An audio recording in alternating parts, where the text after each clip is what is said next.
Cool cats, cool dudes, and Junior Furpos 2 weeks over in the Caribbean. Welcome to this We All Love Leeds, the show where we discuss our love of Leeds. How you doing, Ben? I'm very well, mate. How are you? I'm not bad. I'm not bad. Well, I'll go back to work tomorrow. I took the last week off. Always seems to take off the international break for some reason. Never intentional. Always just seems to be how it works out. I mean, could be worse, I suppose. Anyhow, well, that's a good one, Ryan. But seriously, we'll go through the chat. Can you tell I've never hosted a YouTube show before? Anyway, I think it's just because you're still getting over being live Friday night. It's a prime time.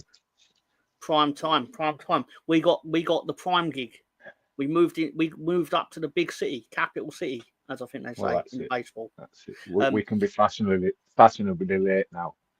No, we've done. Yeah. We've made it. We're big leaguing everyone. Right. It. So you guys pulling a low and being late. Well, there you go, John. Kind of. BX Gunner is a man that obviously waits for no one, quite rightly, and he's like, get this show on the road. So we did. But my logic on it was building anticipation is the word of the day. You say he waits for no one, but he's continuously waiting for Arsenal to win the Champions League. Well, I may have something about that a bit later. I think about that every week. Anyway. Mr. Arsenal podcast, Ryan is here with Tom's just taking care of the last couple of lines before going live. It's almost as if things happened this week. You didn't share. I don't share Coke or food. That's not true. I would if I did do that. But saying that, it's easy for me to say that. I don't know how much it costs. So, anyway. It's easy to say you'll share anything, and then until you then go, they go, that's £72 a bag, please. I'm like, really? That's very specific. Yeah, I'm not really. Let's just say I was quoted like that for an item which was unexpected, but not illegal. I will say. Russ Morgan's here, Mr. Questions of the Week. Following on from it, I think you're gonna be very happy this week, Russ. If you like being challenged, not mentally, just make it clear. Well, kind of. But anyway, sorry, I'm going to get away from that one. Hello, Russ. How you doing? Good to see you. And, you know what? We've advertised it as Swansea City versus Leeds United preview. Ben, do you fancy talking about Swansea? No. It's not a trick because I don't, so. I don't really know anything about Swansea. I was about to say, Ben, I'll give you £1 million if you can name two of their current players. Don't say Matt Grimes. Doesn't count. You play for Leeds. Don't count. All right, then. It's $1 million in Monopoly money, to be clear. I couldn't tell you. I really don't care. I've always wondered why it's never called Swansea, because that's what it is. Why did they change it to a Z? Or Z in America? It may be different. They can't pronounce their English. It may be determined based on how they say it, I suppose. I mean, because I'll say as you say. Yeah. Tarak is in with Swansea. I mean, that can be multiple things. So, but it's shithole. That's what that. And that's not. Yeah, you're right. It's not multiple things. It's one thing. Yeah. No, at first I thought it was free. Anyway, but then why would it be an arsehole? Anyway. Hello, sir. How you doing? Good to see you this week. Sorry. Can you tell we have no plan? Because do we ever have a plan? Well, we do. We've got guidelines. We've got guidelines. I wouldn't say it was a plan. No, but we know where we're hopping to. Like for example, like you know what? It'd be a good idea, right? For all the people in it that don't support Leeds. So basically, this is a big finger up to all of you. Basically, a quick go through what we did last week, as in we lost to Millwall and we lost QPR. That happened, and then that happened, and we'll be playing Swansea. So Ben, if you don't know any of the scores that happened last week, even though we showed you last week, but we'll pretend you don't. This is for anyone. I don't know. Yeah, I've been in a bubble for a week. this is what happened last week. Hang on, this is the one that we won. No plan is a plan. That's fair. Two bad dudes with attitude. But so I ain't got the accent, the American accent, to make that work. But anyway, so yeah, these are the things. Director John created this as he usually does. He's a good man, this Director John. Does a lot of work for us. The check is in the mail. And everyone else. Work for a lot of people. This is the fixtures from, well, upcoming, of course. Is Millwall unanimously the thing, in my opinion, and Ben obviously, I think they are basically like they're the Leeds United of the south of England, but the real thing there is they're nowhere near as successful. Yeah, and it'll be interesting to see if they can take points off Sunderland. I mean, they're naturally set up to beat us. To be fair, in hindsight, they'll beat a lot of teams. Like it's not like they lost to loads of teams and then beat Leeds. They've won 3 games. No, they're doing all right. But like I say, it'd be interesting to see if they can beat Sunderland. Well, yeah. When they are they playing? Oh, yeah. Interesting. Obviously, we will be here next week, basically on a short turnaround. Ironically, because we'll be playing the match about a couple of hours before the show next week, right? Yeah. So I have to find. I'm gonna be very busy between the hours of 5 and 9. Anyway, so I've got that to look forward to. This is the Championship table for anyone who doesn't know what's going on in the Championship, which I imagine is most of you, to be fair. I'm not even saying that to insult anyone. I'm just acknowledging that most of the people currently in here don't support Leeds United. So why would they know what's going on in Championship?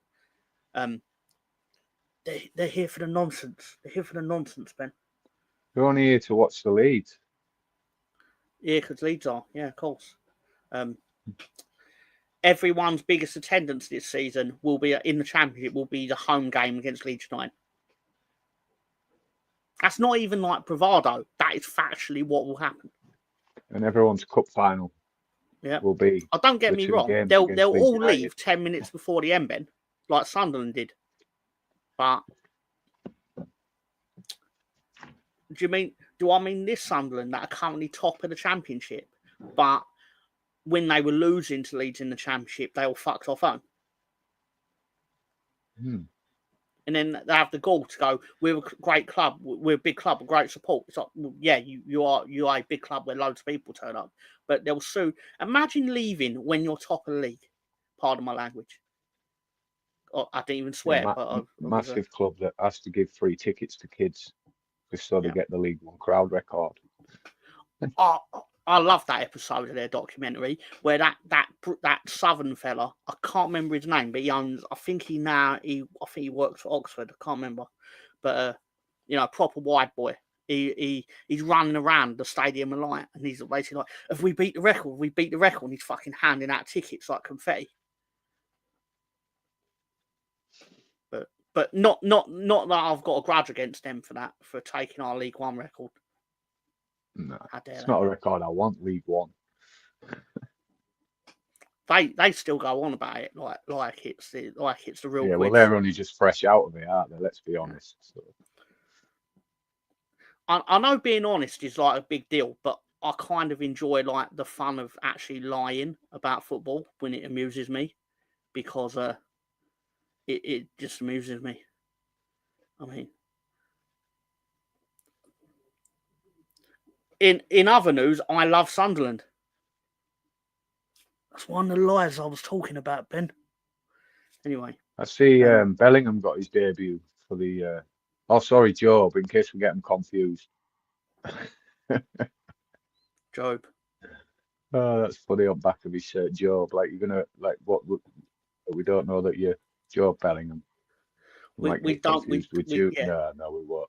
No. We don't know you both came out of the same woman. Anyway, sorry, what? I'm here for shits and giggles with some slaps and tickles. That sounds like something you've used before, sir. For your information, pig and whistle in NYC, also known as the slap and tickle. Thank you, BX. I can now sleep happy tonight, knowing that. I'm not joking.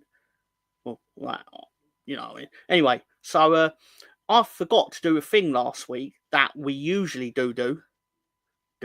Anyway, sorry. I'm feeling really immature tonight.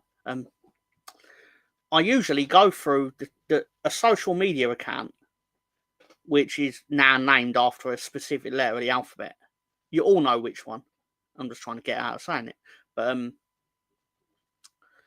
where basically I look at the commentators we tend not to like and see what happens about them. And I forgot to do it last week because there was a lot going on. And quite frankly, I forgot. John, Director John out there, is it really a shock that I forgot something while live on the show? He's going to say it's not a shock at all. Anyway, are you ready for the dipshits? The dipshits. Kind of one of my favourite things to do because I haven't got to do much. I just heard Don Goodman ask for a tape measure on commentary, and that's probably the most entertaining thing from all this game. Sums it up. It's one of the West Brom games, obviously. I don't know why he was asking for a tape measure. I'll let you all decide that. There you go. Who's got the biggest head, him or Andy Hinchcliffe? Shocking. Par for the course. Andy Hinchcliffe. Is it the secret left-handed self-gratification appreciation society? And Tarak is here for the singing. I appreciate that. At least someone is. It's got to top this up 1 second. No problem. No More problem. things to do. I believe you can still see me anyway. So. No, it's gone blank, sir. Black. All sorry. right. Can you still hear me? Yeah. You can hear you, but you're right, cool. I'll be with you in a putting second. your finger across I'm the just screen adding anyway. some more data to my phone.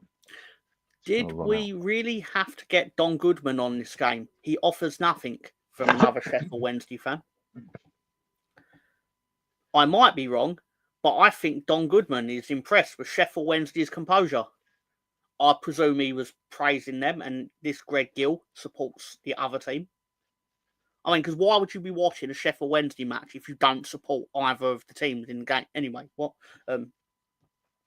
Norway won their B League group tonight, which is what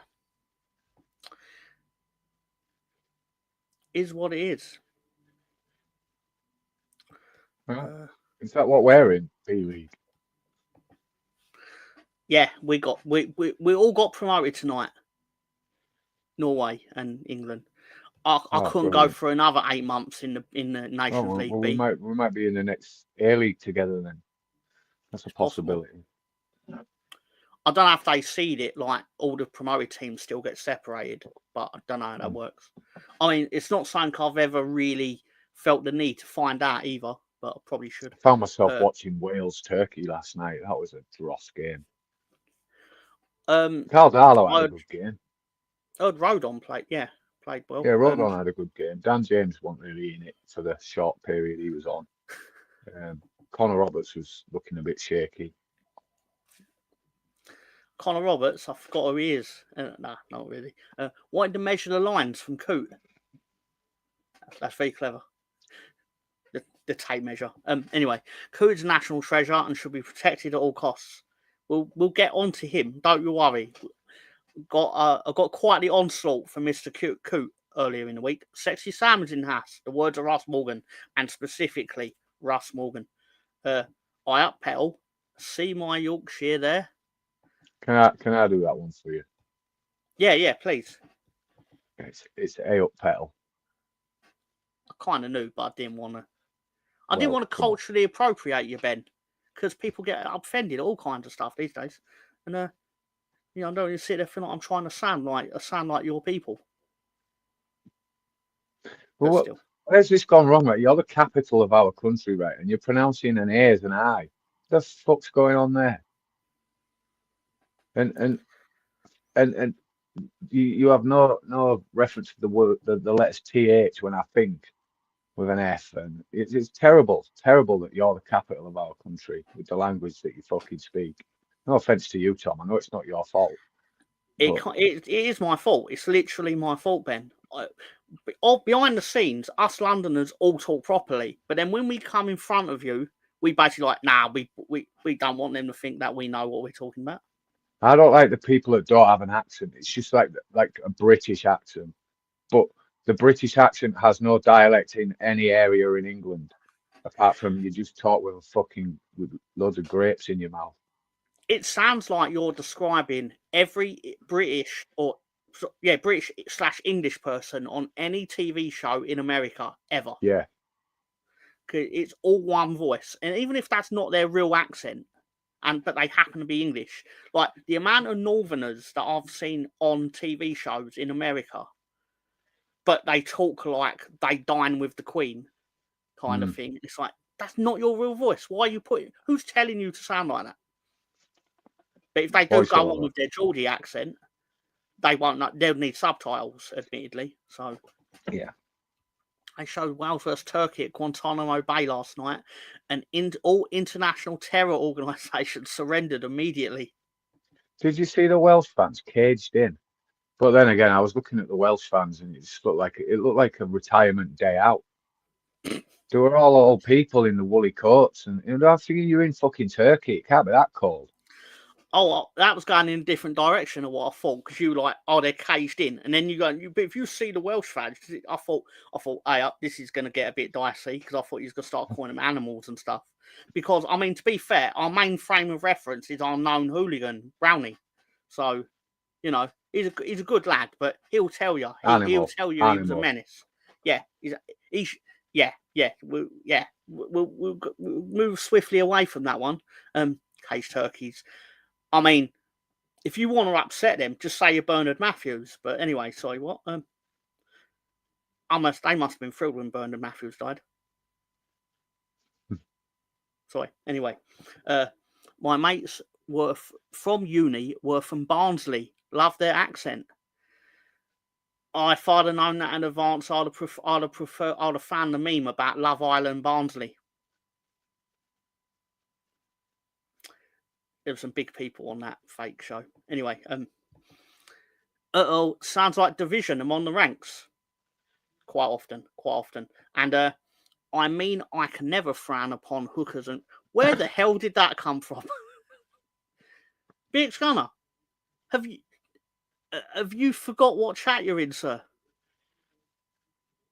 I mean, I'll read anything out on this teleprompter, but at the same time, Ryan with Mr. Arsenal podcast says Americans can barely grasp the English language. Don't confuse them with a Geordie accent.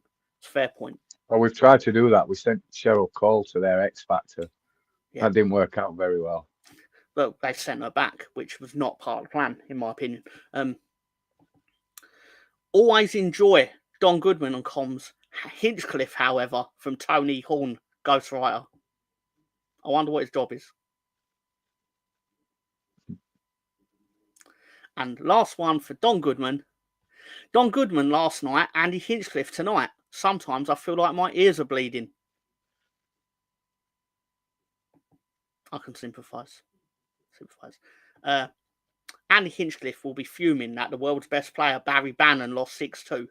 And the future of elite level football, Stockport, lost 5-0 at home in the same week. I mean, I think my eyes almost got AIDS reading that. And so, wait, what? David Brown says, biggest Sheffield Wednesday supporter ever, by the way, up to Andy Hinchcliffe.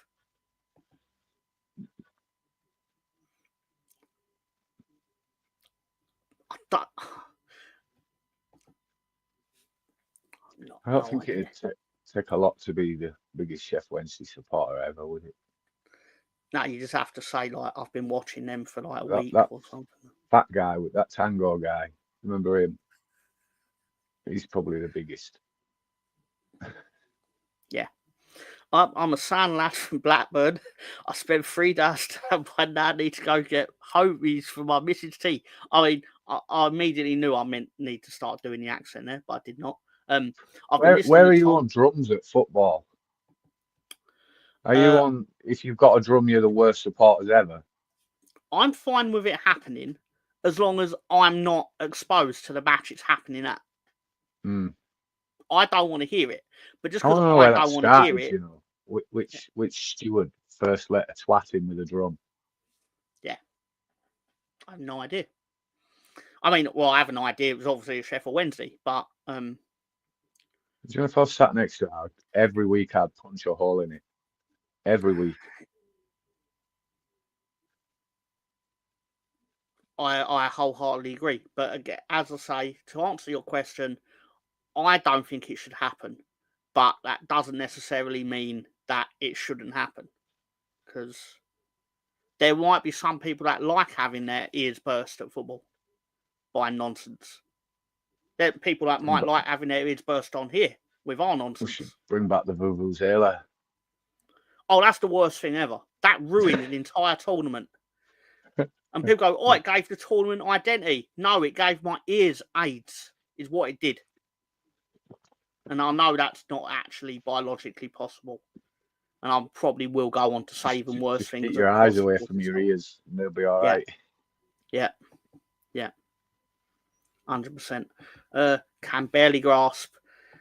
Ryan knows he's caught one on his fishing line there. Sorry, you don't wind it before you throw it. That's terrible. I'm sorry. Tarak with, you know, when you've been tangoed was an amazing advert. It really was, because you still remember it. Like, it really was. Americans and Australians are just British rejects. We let those slags in America go in 1776 and sent our slag prisoners to Australia in the 1800s. And the air's getting rather sausagey around here because it's Hawkwind. How you doing, Hawkwind? Good to see you. Oh, Sam, you got your asses kicked in 1776. John?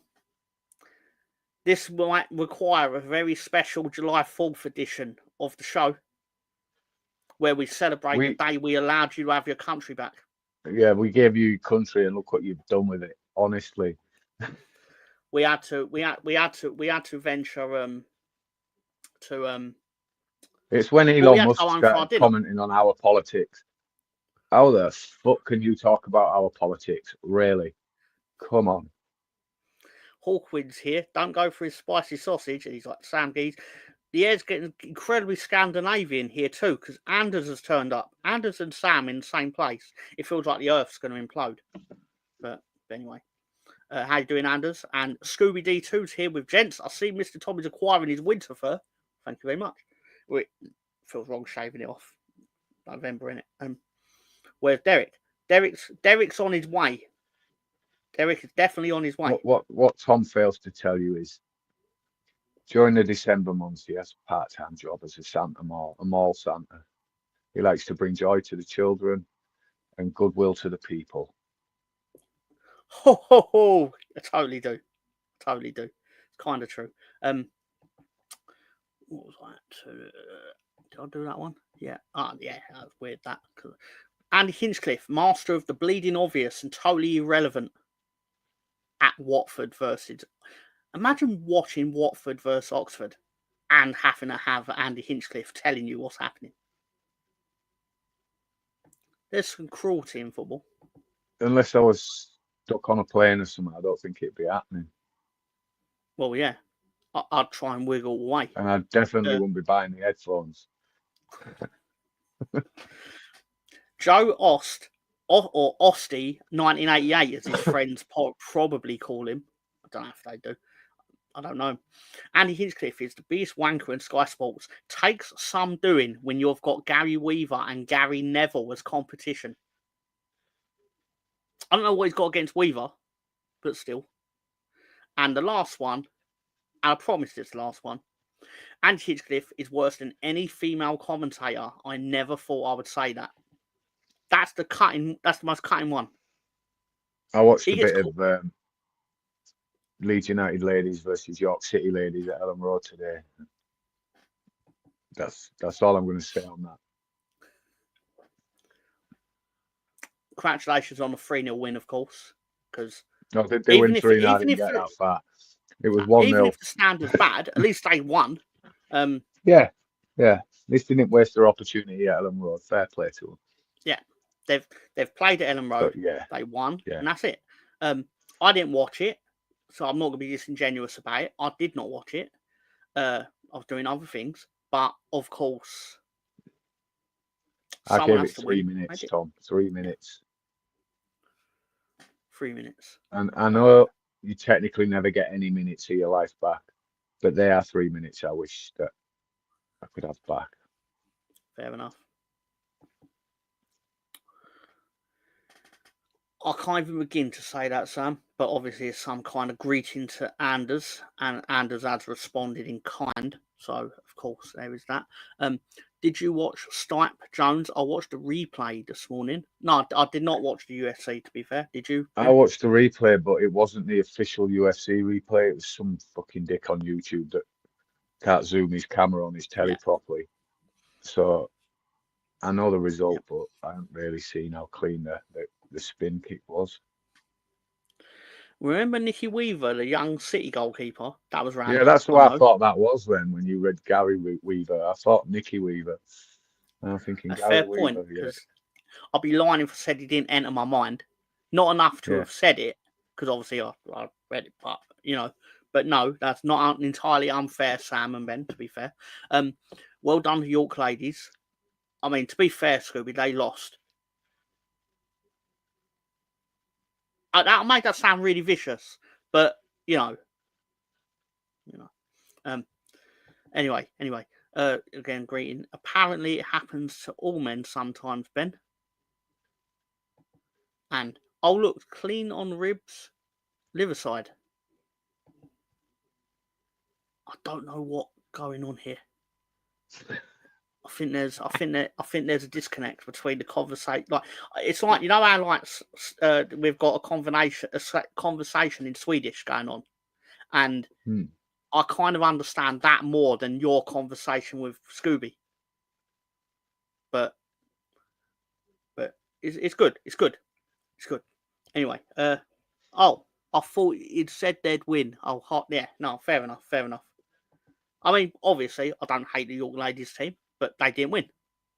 But we acknowledge winners here. It was shit.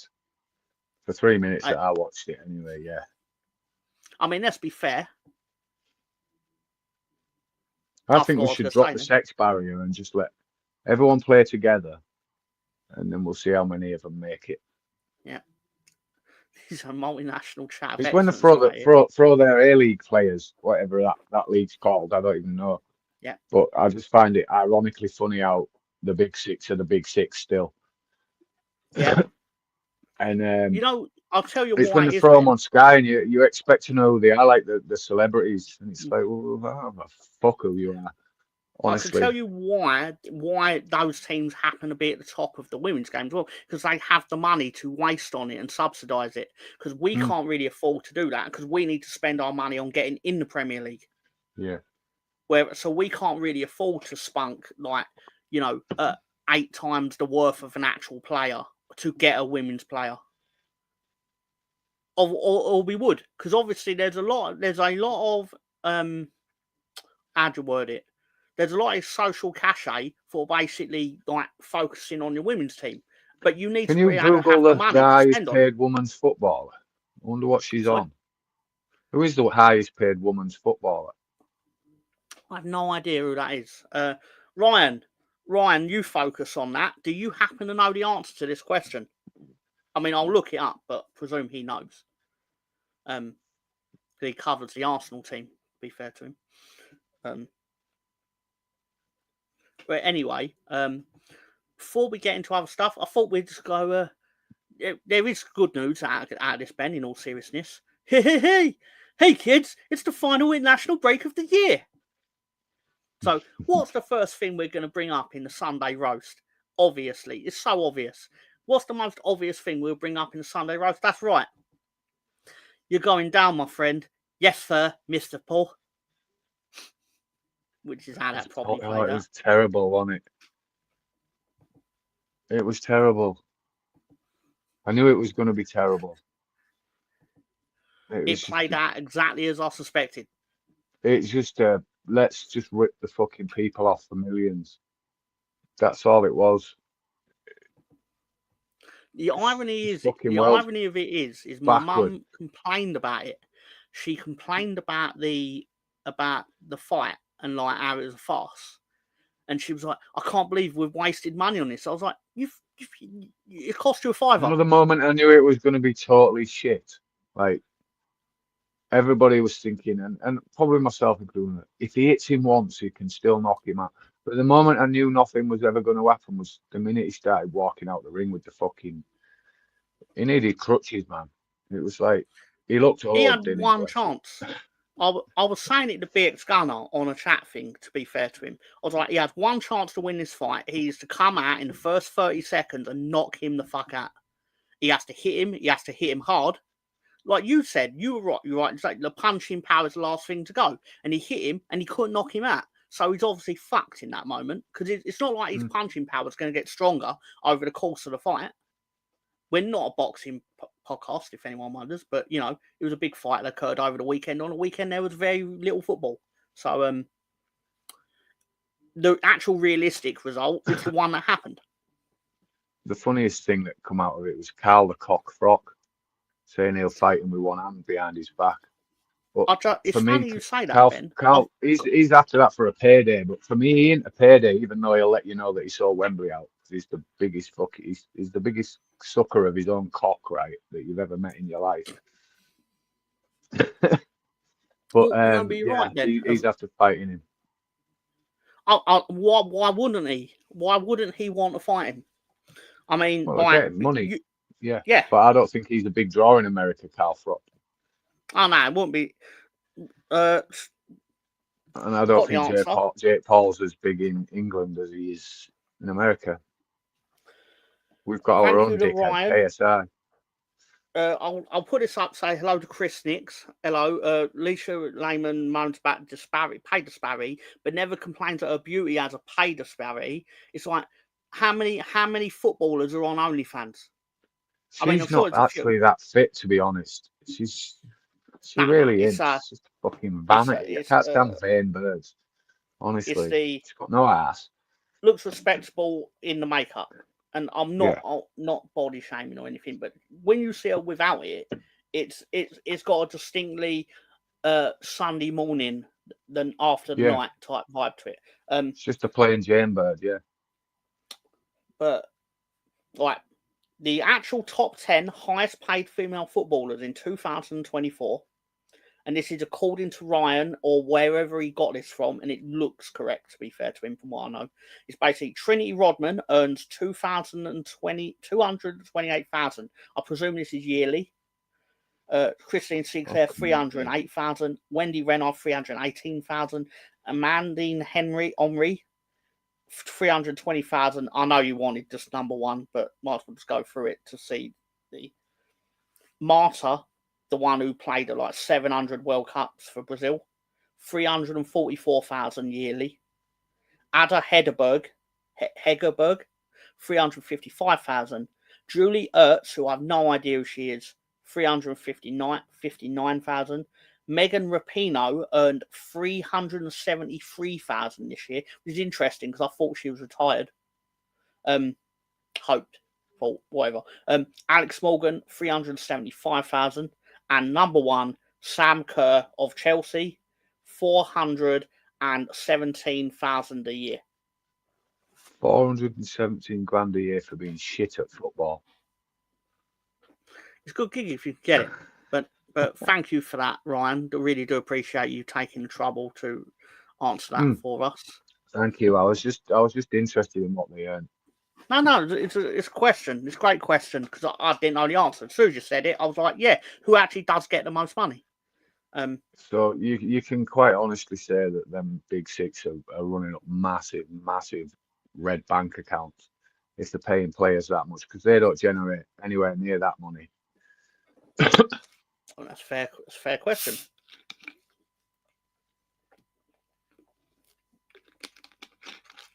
I think it's one of these things, and I'm not saying this to slag any of them off or whatever, but it's obviously because you've got the money to burn. and you want to be the one that, say, like, it really does take off. You want to be the one to go, like, we're a pioneer in this thing because we put our muscle behind it. It's people trying to be on the right side of history, rightly or wrongly. I think it's rightly. I think they should do this. I'm not against women playing football. I'm not against equal rights, all that shit. There's a massive difference between the two, and I just think you should keep them separate. Fair point. I do believe there'll probably be professional men's netball somewhere, right? And I bet that's not all over the women's netball TV shit. And I bet it's kept separate, like it is in most things. Fair point. Sorry, do excuse me a second. Everyone's entitled to their opinions, and you don't have to agree with mine. It's just I've got the balls to say what I think. No, but obviously, if you don't agree with Ben, you can basically write him a letter and shove it up your ass. I imagine is what you're. Yeah. There you go. Well, not so much shove it up your ass, but you can guarantee it'll get no attention.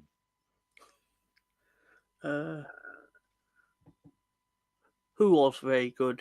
Oh, Jake Paul. I thought Jake Paul just acted like. I thought it was genuinely a performance of a man who he didn't want to hurt him because he didn't need to. He did the bare minimum to win that fight, which I think says a lot. It says it shouldn't have happened. Oh, Frock. It's never going to be a world champion, though, is it? Like it thinks it is. It really ain't. Who's that beating at heavyweight? Who's he beating in the heavyweight division that's any good? Nobody. Can you see him beating Usyk?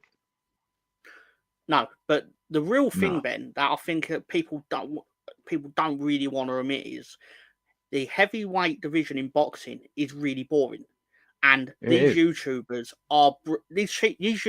have said, I don't like any of it. I don't know them, but they don't strike me as moral characters. That you can. They're there to make money, and that's what he's doing. Fair, look, he's good at what he does. I'm not knocking that.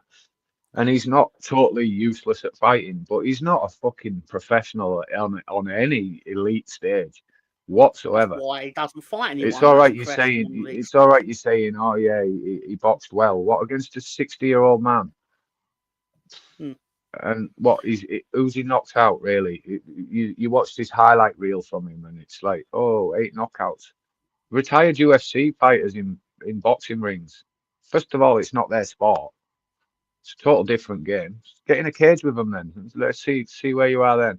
If those UFC fighters were good at boxing, they would have done boxing instead of UFC. Exactly. It pays more, I imagine. Yeah. What we got here?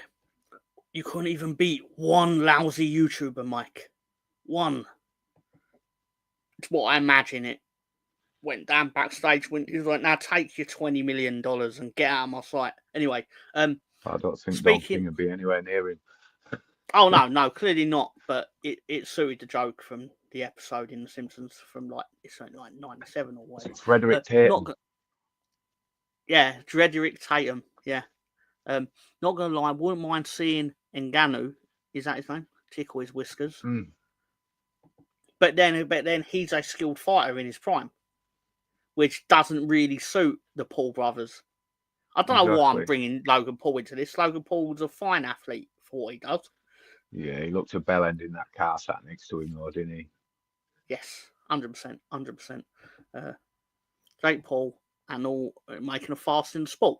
I mean, yeah, that fight was a farce, but I think that fight was carried by the nostalgia, and everyone's opinion was riding on Mike Tyson in 1989 was getting in that ring, and he wasn't. Why did they, right? Here's the biggest question of the whole entire fucking event, right? Why did they have Woody Harrelson's girlfriend from fucking White Men Can't Jump on the fucking commentary team? I don't know. That said, right? Here's what she said, right? I didn't listen. I've been following Mike Tyson since he was a young kid in Brooklyn, and everybody knows that your punch power's the first thing to go. Who says that? If anyone who watches boxing knows that that's the last thing. So you've been watching who since when? Fuck it, honestly, that just made it even more of a joke. I forgot. I appreciate you answering a question I had because obviously following on from the Stoop, before I actually went to sleep, I did watch a bit of that pay-per-view, whatever. Well, that kind of explains that as well. There you go. Thank you, Scooby D2. With she was good in White Man Can't Jump, to be fair, but at the same time, I did not know why she was on a boxing show in 2024. Exactly. She's got no other work. I couldn't. Genuinely, I'm sad. No, the main reason I was watching it was not for the boxing. It was just I wanted to see what random celebrity was just going to turn up that in my opinion, had no Netflix business team, being right? They had some black guy dressed as an African Zulu warrior, another old black guy dressed as a pimp. Oh, it was an absolutely shocking team. And then the main Cedric guy, the Entertainer. Did you see it? Did you see just for fucking minute? I love Cedric the Entertainer who was on there with his hat because I thought he was dressed like a Christmas version of Malcolm X. Was that who he was? Cedric the Entertainer? Yeah, from the Kings of Comedy and various films in like the early 2000s or whatever. But again, I did not have him on my bingo card for turning up on TV in 2024. It's more my point. It was just random. Like at one point, Cameron Diaz turns up promoting her movie with Jamie Foxx. Yeah, with Jamie Foxx. What the? I'm like, what are you two doing here? Did you see how blathered Shaq was? Shaq was wankers. Shaq had the best night of his. Shaq's amazing. Anyway, I read Jake Paul's new next opponent is Uncle Albert, who has Del Boy and Rodney. I mean, I was looking for the meme that made it more appropriate to say that his next fight is going to be against Joe Biden because he ain't got anything to do in the next few months either. Well, he'll be free in about 3 months' time or whatever. Not allegedly, he will be. Anyway, one more meme, and then I'll ask Sam Greenwood as he's around to provide us with some context on who the wanker of the week this is, because it's his pick. He picked it, and I appreciate him doing so. But Jake Paul and Wayne Rooney, the only two 27-year-olds to go 18 minutes with a pensioner.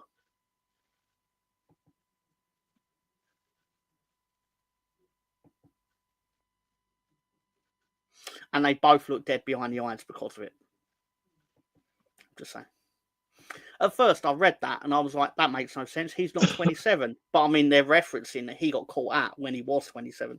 So, anyway, one McGregor there. I didn't see him there, but. That was funny, that one. Bending Ronaldo's ear. What is the similarity between a tornado and a scornful woman? Both will suck you off and then take your house away. Mr. Greenwood. Oh, right. This is such a football show, isn't it? And to keep the football going, it's time for a mid-show question of the week.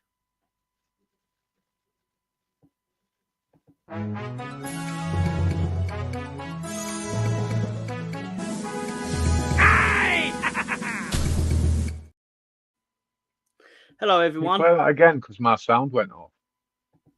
No unfair.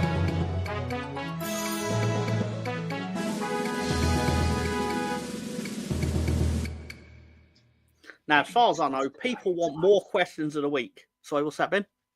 Any excuse to play it twice, Tom. Any excuse. I don't need any excuse. The Tiddler. Yes, fair. This is football with light-hearted but very tasteful, popular entertainment and Sam Greenwood's jokes.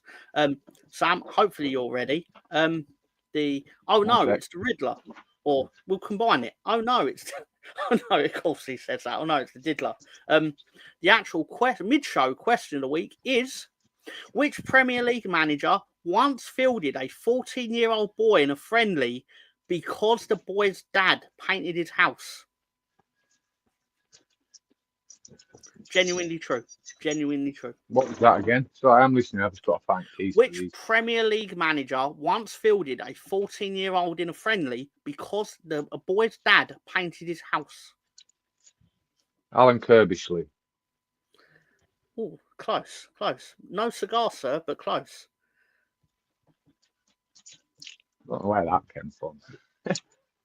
And ding, ding, ding. Let's give the points to Neil Warnock. Chris Nicks. It's Oh, of course. it's If typical, you isn't it? didn't read it, I would have gone. He managed Leeds, but yeah. Rumor has it this was the kid.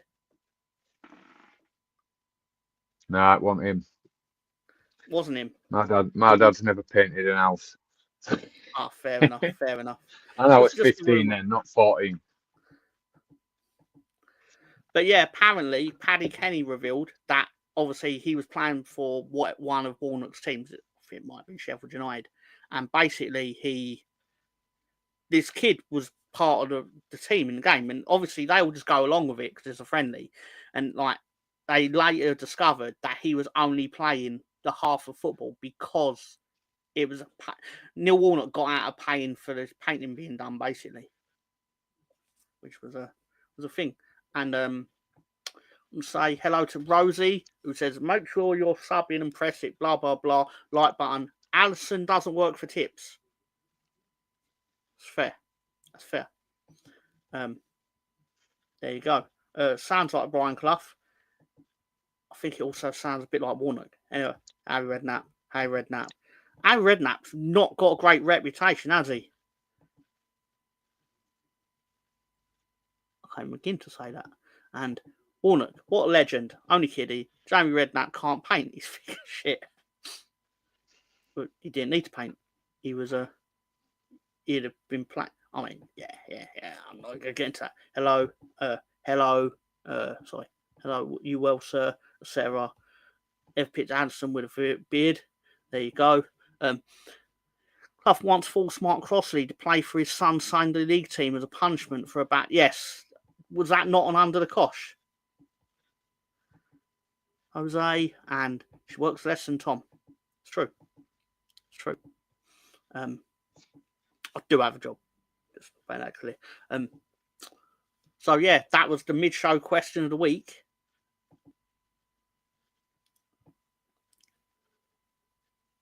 That's why I try and go for these like long-winded questions, because I only know it takes someone that watched Under the Cosh to go, oh, it's Warnock, and it's dead.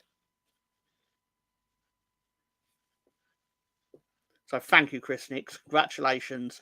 You have all the decorum of I can't remember the line from Come Dine With Me. I don't know if you've ever seen that one, where the guy loses, but he lost on the night where he was the host. So he had to provide the prize for the winner, but he thought he was going to win.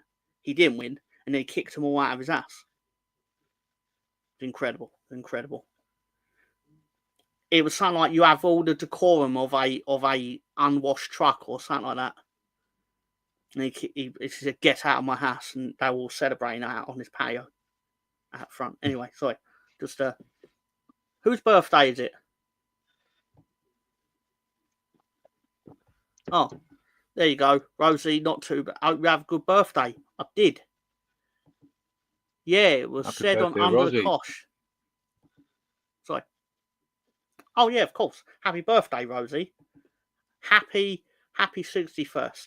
Scorpio like myself. Okay.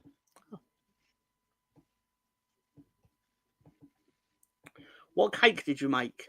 Did it involve new shoes? And love that man. Presuming means Warnock. Presume. Well, is there anything wrong with that? How many candles? Oh, wonderful. You ruined my night completely, so you could have the money, but I hope now you spend it on getting some lessons in grace and decorum. Chris Nicks, you are my hero. You know these things. Love a bit of cheesecake. Oh, do you? Oh, funny that. I got my cheesecake for after the show. Just saying. I thought you was going to eat it in front of him. I mean, I could if I was really feeling like being a dick, but it's nice. It's nice cake. Anyway, Scooby, expensive shoes and dolls kill. Born in 1985. Looks lovely, Tom. You slag. Thank you for that. Speaking of slags, Sam, where would you be? No, we'll do that later. Anyway, there's a birthday card with his face on it. You've ruined my birthday wish. I bought it. It's getting wonderfully abstract. It's time for the wanker of the week. Here's the wanker of the week. The wanker of the week is, and supplied by Sam Greenwood. It is. Let me double check this. It is Jonas Gar Store. The conversation basically went, I showed him this photo. I went, Sam, who is this old codger? And Sam proceeded to tell me, Sam, who is this old codger? Sam knows who he is.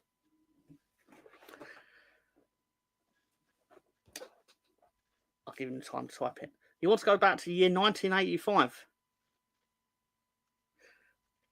Why did Doc Brown get to walk around that high school like he owned the place and no one said a thing?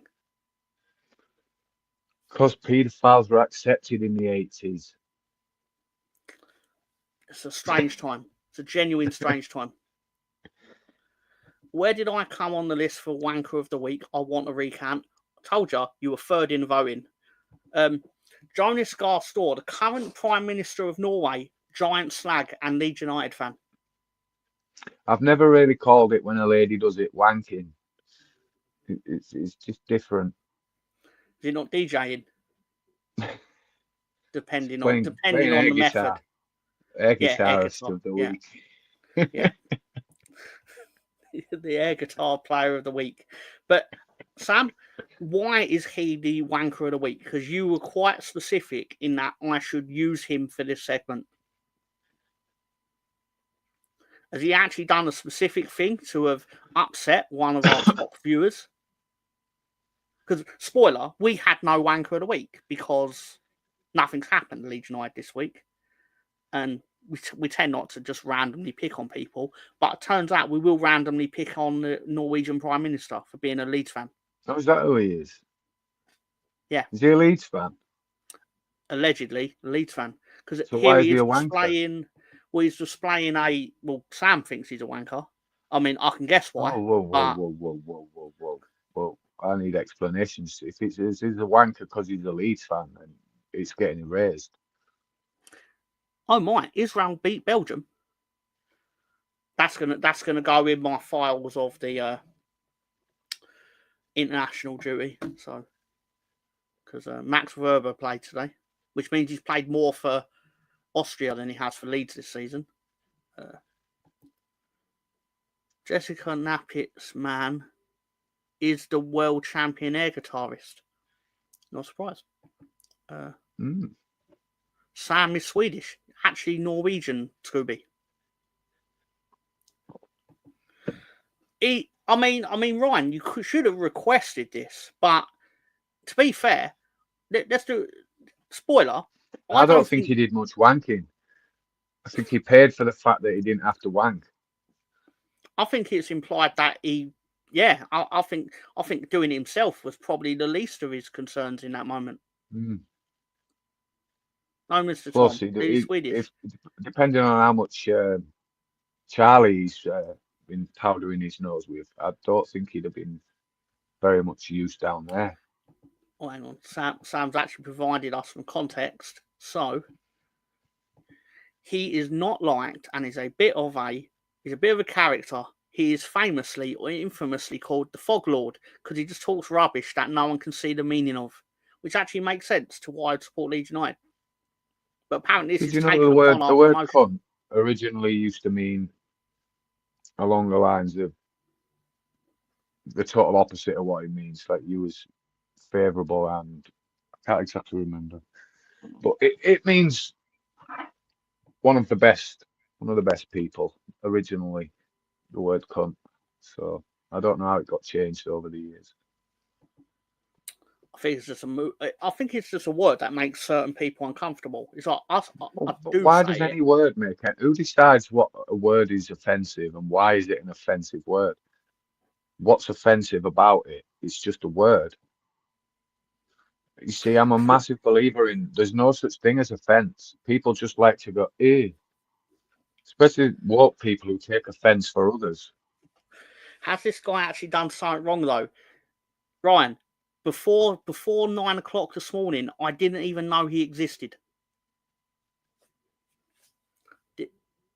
So, but no, we had no one I'm else. gonna let this slide this once, right? But I'm feeling that he's just a wanker because he's a Leeds fan. Is this confirmed, Sam? Are you just We picking it will go because with he's a Leeds fan? he's a wanker because he's a politician. And That's what I'm gonna. yeah, it's used for fun in the UK. If you say it in America, they will have kittens and look at you like you just killed the president. And speaking of president, here's the president of Norway. No, he's not the president. He's the prime minister, isn't he? Tarak with, that's what Coop meant about Klopp. A lot of people don't know that he's actually really praising him. I think we're all wrong. Although I part of the reason I didn't name Coop as the wanker of the week was because I kind of agree with what he said. Oh, he's everyone's hero. I know he's a prick referee, but finally. Yeah. Shirley Ballas should be on the list every week. I will bare knuckle fight anyone who questions it. She's worse than Amanda Holden, and she's a cow.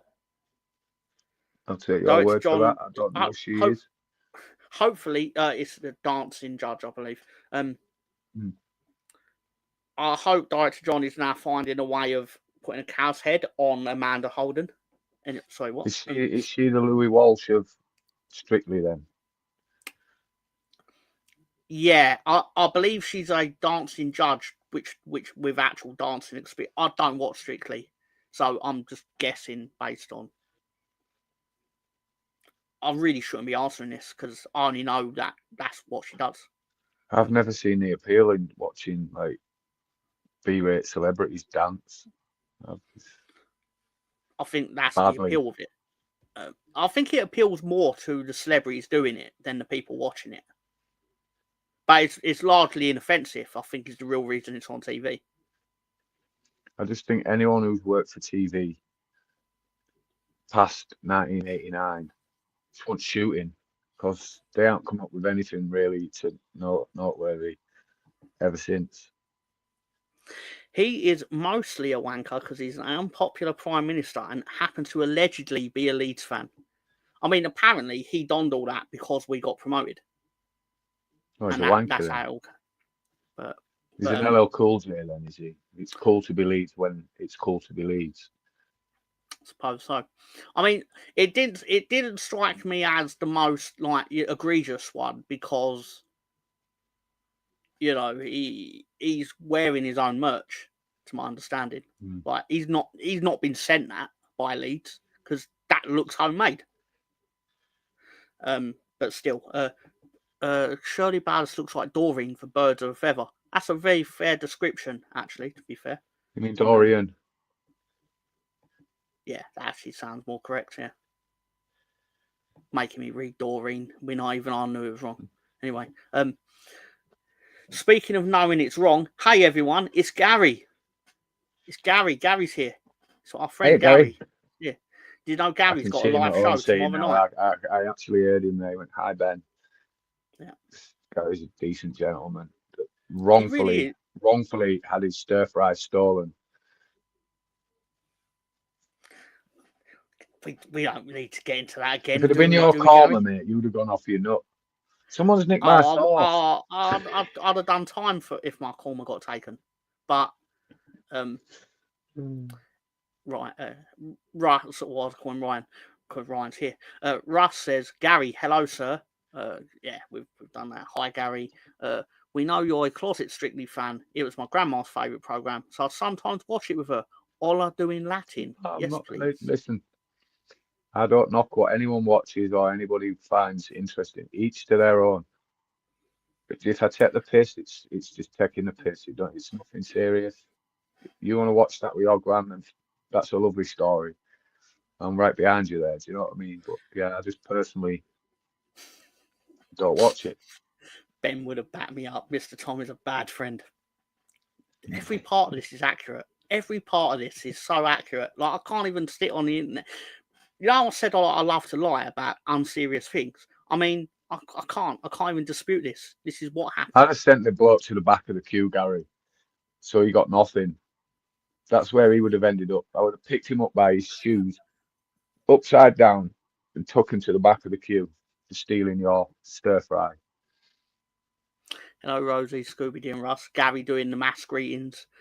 Horses for courses. That's exactly right, Rosie. But Russ Morgan did say all these celebrity reality shows have been going on too long, which obviously has triggered the secret mid-show question of the week. It's a thing. Oh, it's a thing. I me. promise. It's a thing. Gary. Ben, the thing I said would surprise you. It's arrived.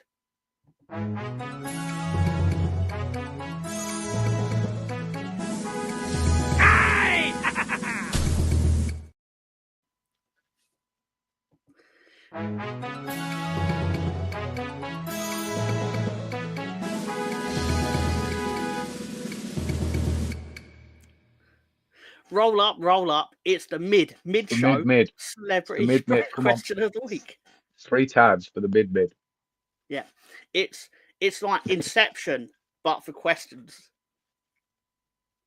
I don't know how it sounded clever. Who's this one being donated by? Admittedly, this is a Tom creation. It's a Tom creation. Alison, don't accept that from Gary.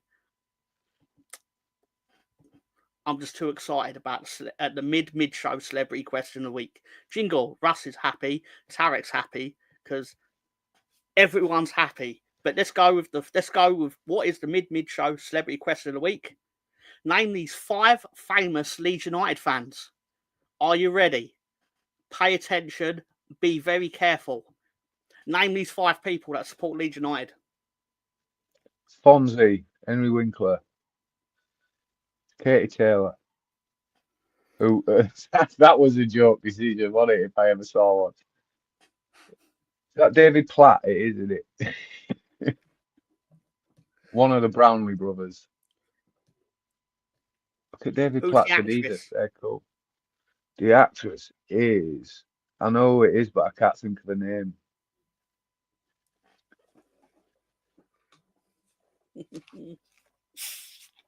I can't think of her name. It's gone. I'll let somebody else answer that one. And which Brownlee brother? I don't know. It's probably Jonathan Brownlee. No LL or John Bond. It's not Danny Mills' son. It is David Platt, but I'm going to need to know what is his name. He doesn't walk around going, "Hi, I'm David Platt." He might do, actually. I don't know him. But he played for Villa. There you go. Scored a great goal against Belgium, didn't he, David Platt? Do you remember that? Did. Oh, in the round of 16. Well, I know you don't actually remember it, Tom, because you'll have been 6 and it was 4 years too early for you. I remember watching the videotape I bought that had the highlights of Italia 90. But yeah, you're right. I wasn't watching football at that time. Interesting. Tariq is obviously. Yeah. Who is the actress? I will find a clue for the actress, but I just want to acknowledge that Tarek made the effort. Therefore, you, sir, are correct. It is Jack P. Shepherd, and you get bonus for doing the P. Yeah.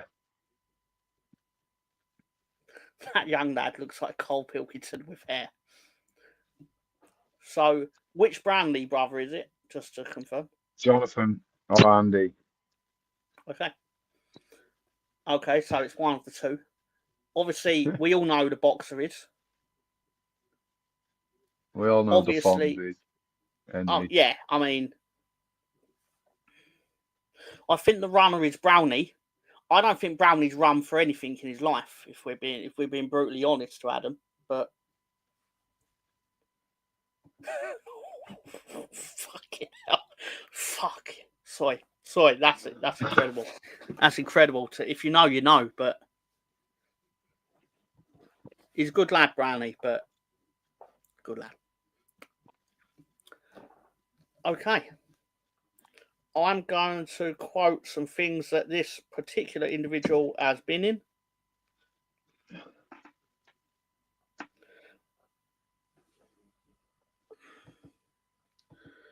Where's Will Ferrell on this list?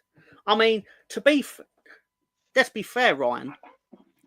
Do you really think I'd be naive enough to put one of the investors into Leeds United onto a list of Leeds United fans, sir?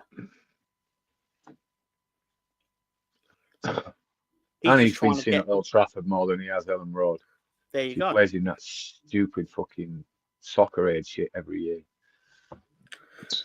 Right, okay. The actress has been in End of the Fucking World, Pieces of Her, Scarborough, The Lobster. I've seen that. That's a good film. The New Romantic, Jungle Land. She's in Dune and Prophecy, which starts tonight, I believe.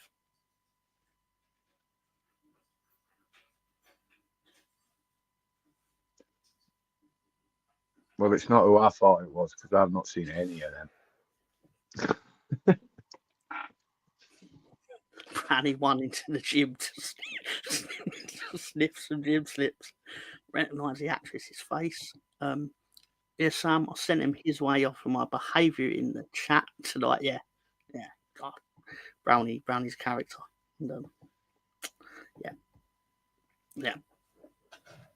I'm just going to have to shoot and go sort some things out. I'll try and get back. I'll leave myself on mute and that just in case. Problem. I'll let you know what the answer is. Yeah. Anyway, does anyone give in? I'll double check if she's been in. I give in. She's in Ted. I'll put them all up. It's Jessica Barden. That's it. Knew she was in Ted. And you're right, Jonathan Brandley. Tarek was right with Jack P. Shepherd. I mean, even Stevie Wonder knew it was Katie Taylor. And obviously Henry Winkler, the Fonts. Do you know the reason she supports Leeds, as random as it will sound, is because she's actually the wife of Henry Winkler's son. Oh, this woman? Yeah, Jessica Barden, married to David Winkler. Oh, I thought you meant Katie Taylor. I'm going to say she's Max Winkler, sorry. Yeah. Yeah, cool. Right, I hope to be back. I'll pop back and say goodbye if I have to. Right, I'll just go sort these lunatics out. Thank you, everyone. Cool. See you soon. And apparently, during lockdown, the thing she was stuck with was watching the Leeds documentary. So, there you go. He's close for the runner. It's true. Well done. Bella Heathcote. I don't know who that is to even know if you were right. Brownie. Look who showed up. Imagine my shock.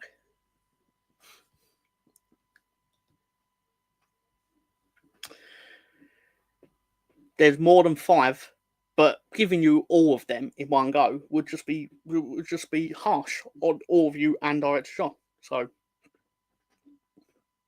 Brownie's talking shit alarm went. I knew he wouldn't be far behind, and I know he pays attention. So good. Now we can talk about Ben and Max Winkler. What a name! Sounds like a special on a brothel menu. Well done, everyone. That was good fun. So now I think we can actually go through the things that that you're really here for. The memes roasting David Coote, but not strictly yet. But we will get there. This is my Football Manager experience. When you play against the team that sacked you on FM, but it's on a different save.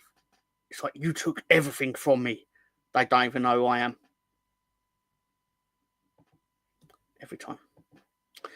9:13. I'm meant to be flying to Bali today. Does that mean you'll be running, Brownie? By any chance? Running to the airport. Just saying.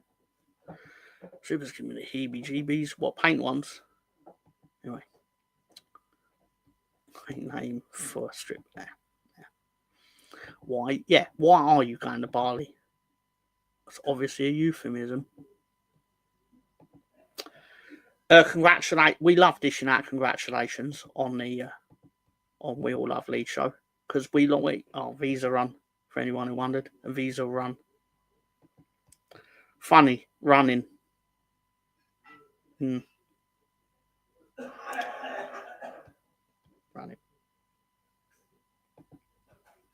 Have to leave odds every 90 days for tax reasons.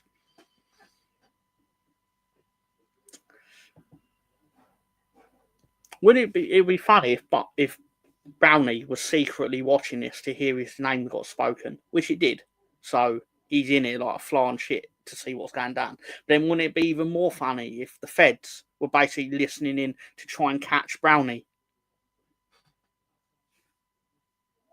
I don't even know if that makes sense.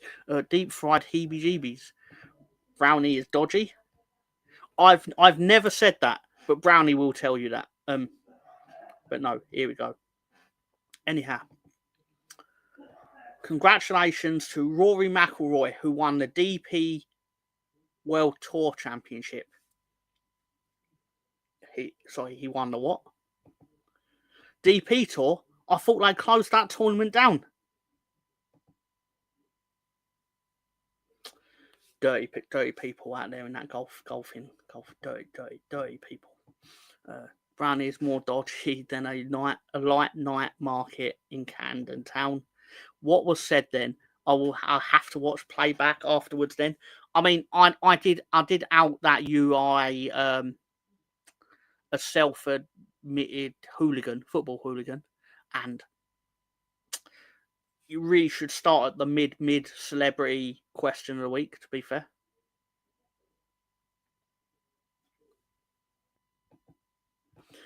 Worst way of getting caught through intrigue. Or, yeah. Anyway. FIFA 07 was absolutely wild because it told you did you know that when your 3 goes up at home, humiliate your opponent by passing the ball around without them touching it. Your fans will love it. FIFA encouraging people to get into fights. But I saw another thing where I was like, FIFA 07's wild. 2004 in real football was wild. Porto won the Champions League. Arsenal won the Premier League. Arsenal went unbeaten. Greece won the Euros. Tunisia won the AFCON. Napoli got relegated to Serie C. Werder Bremen won the Bundesliga. Valencia won La Liga. And obviously, Trey is a plastic Man United fan because any Man United fan worth their salt would have acknowledged Leeds United getting relegated as crazy. But he's not a real Man United fan. He's just someone that likes clicks. Probably. I don't know.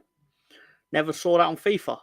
Me either, because I didn't buy FIFA 07. But I thought it was wild. Just do a quick thing. Speaking of wild, this is a cheeseburger you can get from Leeds United at Ellen Road. £4.20. What would you give that out of 10? And why is the answer obviously a minus 46?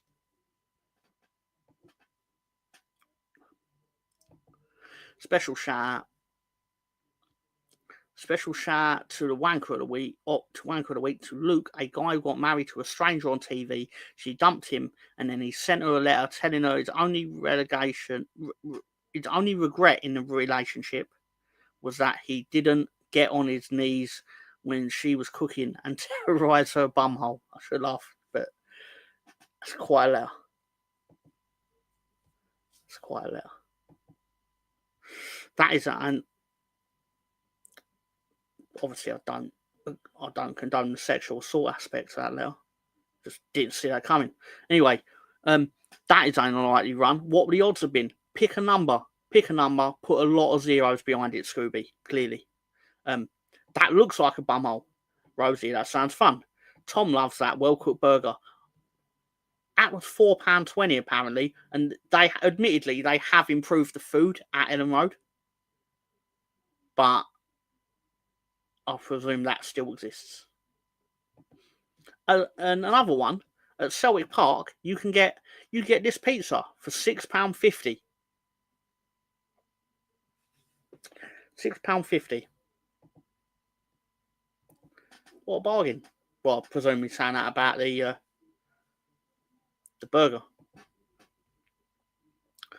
She dumped him, and he sent her a letter telling how much he only liked her, and PSG. Yeah, we got it. We got it, miss.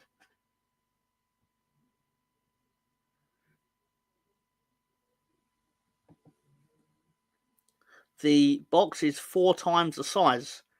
I mean, to be fair, that is basically like your average Manchester City home game, though, isn't it?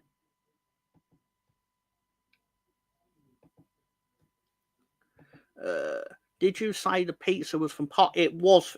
Yeah, Celtic Park. Parkhead. Yeah, £6.50 apparently. Imagine opening the box and finding that. I'd be like, if I ask for a pepperoni pizza and they stick 4 a pepperoni on each slice, I'd feel like you're taking the piss. But admittedly, I couldn't eat this because obviously I can't eat cheese. But I'd be fuming if I was handed that. And you all know what my feelings are on well cooked meat. Like, but I'd be. It's like, what did you do? Leave it all on the grill for like 7 years. We were probably in the Premier League when he started cooking that.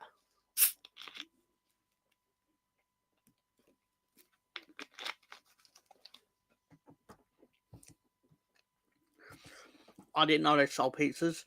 There's a chippy outside. There's a supper for £4. Welcome to corporate football. Expensive as fuck with a shit atmosphere and overpaid knobs who fall over a lot and a new unseen referee for screen.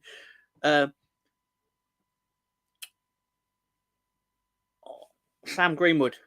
I was very impressed that I was impressed with myself that I managed to actually pick the fact that Green Bay beat Chicago Bears by 1 point. Because I picked the Chicago Bears to win by at least 5 points. So,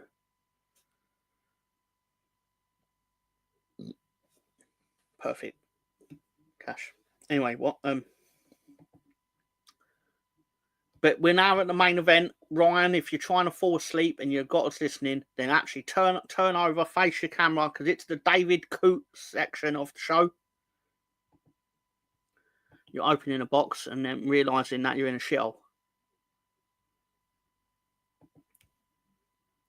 That's bait. I know when I'm being baited to say something mildly controversial, but fair point. Good try. There's so much I could say to that. Anyway,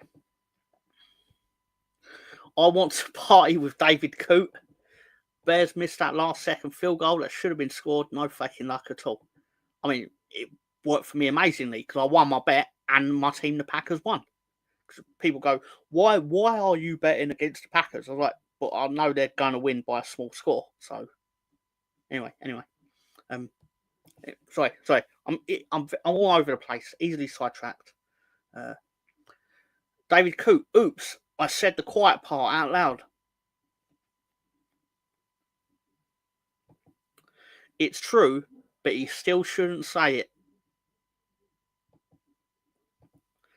Jurgen Klopp is a cunt. While said off thinking he's not being filmed. And then on those Coote's in trouble. Russ Morgan sent me this earlier in the week. Dermot Gallagher says, and in my opinion, the referee has done nothing wrong there.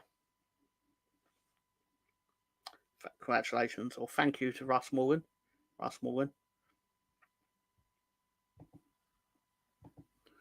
She's only saying that because she's a Ross County fan, Alison.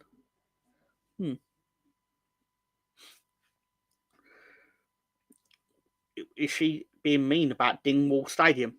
Because we can't be having that. Absolutely cannot be having that. Fourth official Coote. Well, isn't that German cunt Jurgen Klopp and his vice captain Milner, whom is actually fairly all right. That was my favourite part of the whole thing.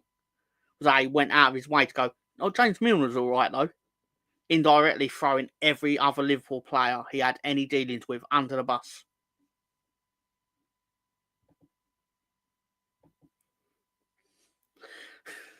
Big hoots for Coots. Brownie gets me. This has been Brownie's line all week. He's dying to get an invite to that party. Anyway, following an internal investigation regarding David Coote, the PGMOL have decided the best course of action here is to deduct Everton 10 points. I've never seen a more accurate turn of phrase. 100% what I should do. The Coote thing will blow over.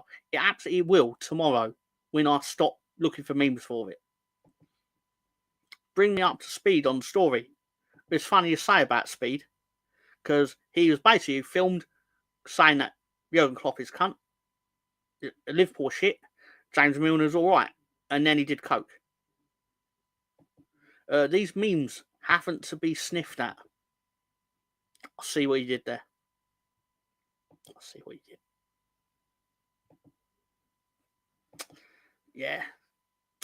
Well, I see why it says Speed. Yeah. She fooled me. It's not the first time. In the Premier League, first you get the cocaine, then you get the power, then you call Jurgen Klopp a cunt.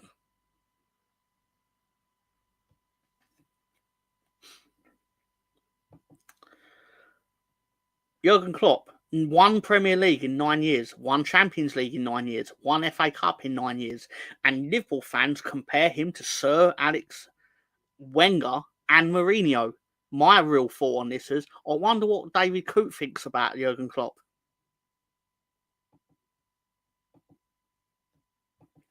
When he starts reffing again in National League, he should do the Robbie Fowler celebration.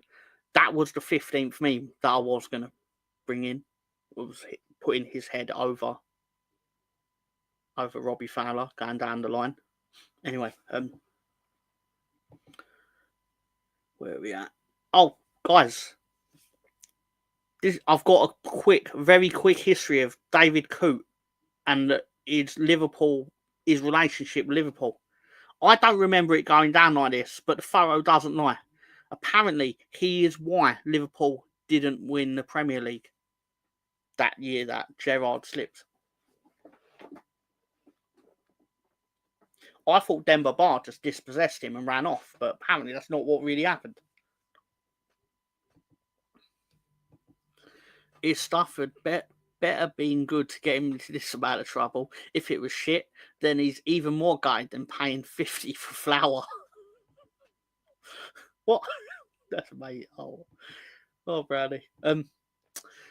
Did you also know that he has history with Leeds as well? This is. I didn't know that he was on the VAR for the Crystal Palace vs Leeds United game from like November 2020. I think it was October 2020. But this conclusively proves that David Coote was in the VAR room, and he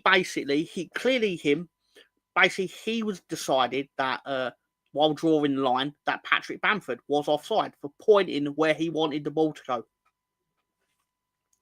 Factually true. This has not been mocked up just to make a fool of him. Coote is being implicated for the JFK assassin. I mean, to be fair, what he did to Patrick Bamford on this Saturday was criminal. It's misunderstood, pal. He said, you put the lime in the coconut. Yeah, there you go. That's been sung in the episode of Bones that I've currently been binging. Anyway,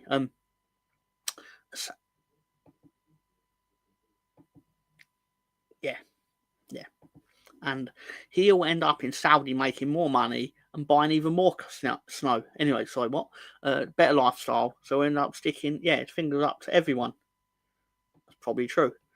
But also, I still think he should be shot for what he did to Patrick Bamford that day.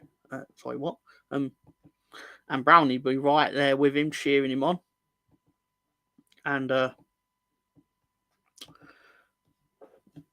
oh no, not proof of bias. Now Liverpool will be moaning about this for months. And this is basically Jurgen Klopp watching Manchester City lose 4 games in a row a few months after he stopped being a manager for Liverpool. So typical, isn't it? You can't beat them and then they lose a lot of times. it did snow for the first time in Saudi the other day. I believe David Coote is behind it. Only if he's a customer, Sam.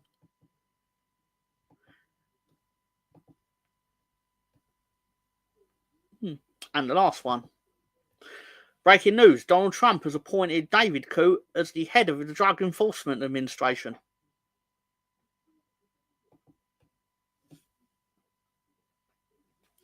Is what it is. Is what it is.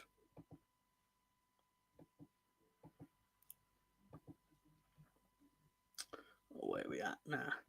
Of that meme. There you go. Thank you, Sam. Appreciate the support. To slightly pivot away from Mr. Coote and his extracurricular activities, Homer Simpson's shame has been exposed. The other day, I was so desperate for club football, I watched highlights for Tottenham. He knows what he did was wrong, but the allure of club football is sometimes too hard to beat. This is the Wolverhampton Wanderers shirt that they've released, based as a tribute to what they wore in 1954 when they played Omved in a series of friendlies, which was essentially the precursor to the European Cup / Champions League. And yeah, my first thought upon seeing it was, my gosh, I'm blind. Because I know the, how do I say it? The preconception is Wolves say their shirts are gold, but they're clearly more of an orange. Whereas this will kill you, basically. Breaking news, President-elect Donald Trump has nominated Joseph Stalin as the Secretary of Labour.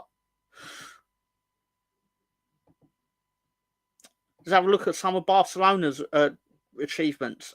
Trophies won by clubs in 2024.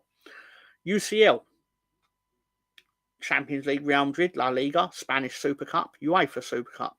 Not bad. Manchester City, EPL, and Community Shield. That's okay. Not bad. Barcelona have won the trophies for. We beat Bayern 4-1, we beat Real Madrid 4-0, and Rodri won the Ballon d'Or.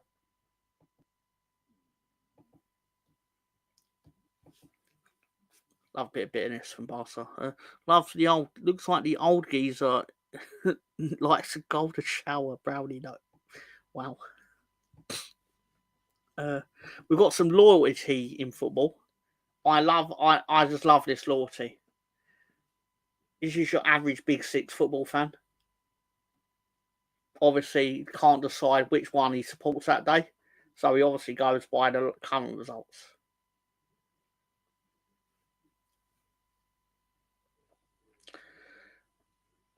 I hope he gets questioned on this. But we've got, you have 6 clubs. Delete 2 of them forever. Who are you picking?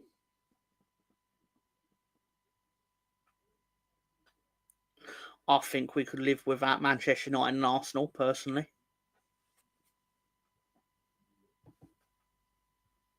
He does have all sides covered, Sam.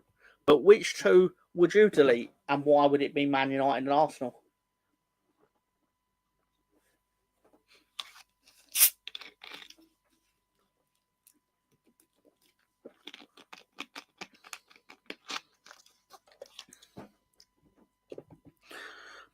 Sam has typed Chelsea and Real Madrid, but it obviously means he just went a long-winded way of saying Chelsea and Arsenal.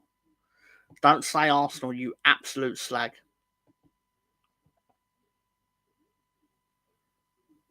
There you go. There you go. Oh, look who's back. Hi. Guess who's back? Which 2 of the 6 would you delete from existence if you had to? Top, bottom, left. Man United, Chelsea. Yeah. Followed by. You see, I've never known which I like best. I used to be a Real Madrid fan, but then Mourinho and Ronaldo paid to that. But I've never really been a Barca fan either. You know what it is? Get rid of all fucking 6. Football would be a better place. That's actually the correct answer, to be fair.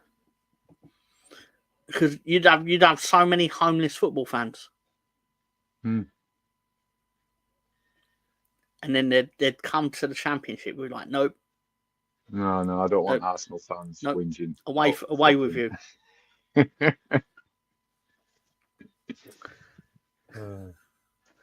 Football's mourners. Yeah. We're top of the league. Even in the Championship, they're top of the team that are top of the league. Don't like watching the football. It's amazing. It's much easier to get a Hutchinson shirt by going to our online store. I love this as an advertisement, to be fair. My kit's awful, but do you know Brownie turned up about 20 seconds after you left? And typical.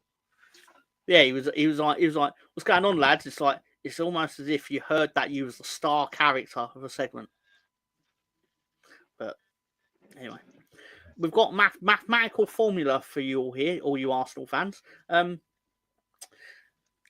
Chelsea, Man United, Forest, Liverpool, Manchester City, and Aston Villa all equal 15 Champions Leagues. And at the bottom, Real Madrid and Arsenal combined equals 15 Champions Leagues. How does that happen?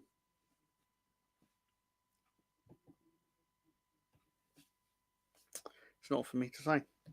Right, I have to shoot. I've got a delivery here. So I'll say my goodbyes now. Thank you, everyone. I'll be a bit more on it next week because I'll be at home. But thanks for stopping by. We'll have some football chat next week. So cheers again, Tom, and I will see you in a week. I'll try and do Thursday as well with you and Sam. So cool. Yeah. Okay, thanks a lot, guys. See you soon. Peace out. Obviously, Brownie is saying take care to Ben. And what else we got here? Oh, it's one of my favourite ones, but I didn't really know where to put it in this. Oh, hail Ben. Didn't really know where to put it in this. Basically, Peter Shilton put out a tweet where he basically said, "Happy birthday, my adorable wife. To me, she's the most beautiful lady I've ever seen with an inner strength of steel and a heart of pure gold. She's my world."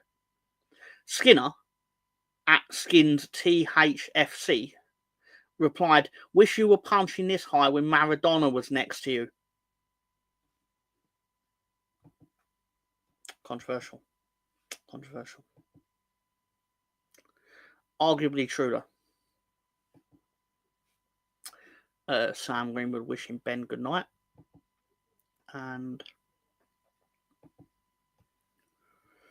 all the way from China, says Mark Noble, to which he got the response, "I'm Korean, not Chinese." Easy mistake to make. Easy mistake. Good old shits. Good old Schiltz. Don't know why I said shits. Yeah, I've seen that one. Well, I'm sorry to hear that, Brownie, sir.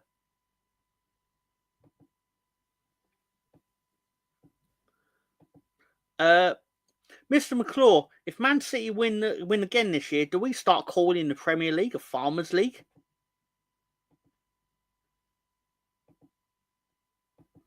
They will fix Ello at same. I can't help myself for this one. I say it for at least 5 minutes, just going, "Yep, what?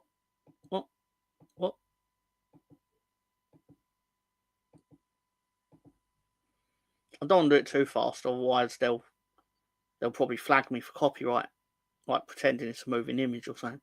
But anyway, the Premier League teams struggling with fixture congestion, while the Championship, League One and League Two sides are getting ready for the winter fixtures and not complaining about it. Oh, no, it wasn't a GIF. It was 2 pictures that were just the eyes were in different positions, sir. But I enjoyed playing with that. That's not PG. On to briefly international football. Greetings, friend. Do you wish to look as happy as me? Well, you've got the power inside you right now, so use it and represent your country in the Nations League this November, to which England players decided, I'd be happier staying at home playing COD. So 8 of them did. That is 100% bang on, Brownie.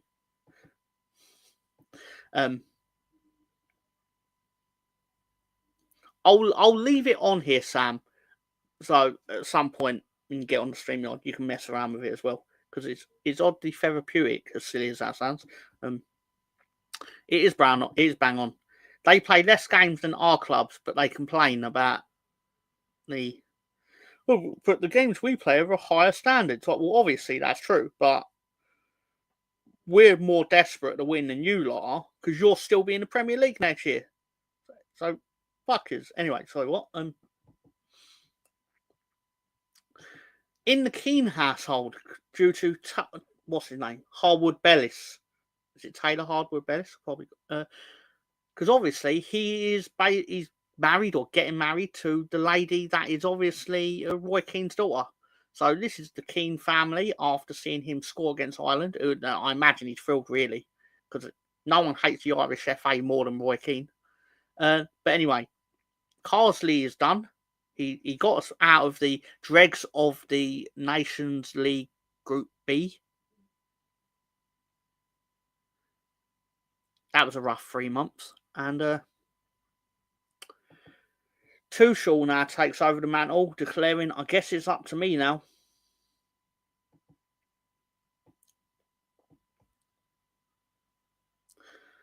And no more international breaks this year. This is the best part of the year.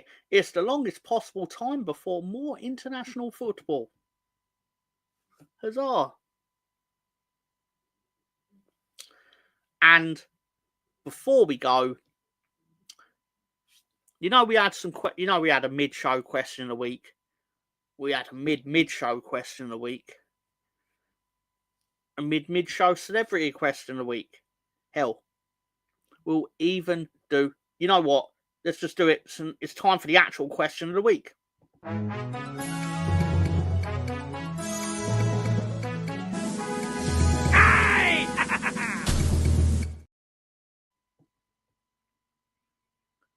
And for anyone who's a fan of a very specific part of this,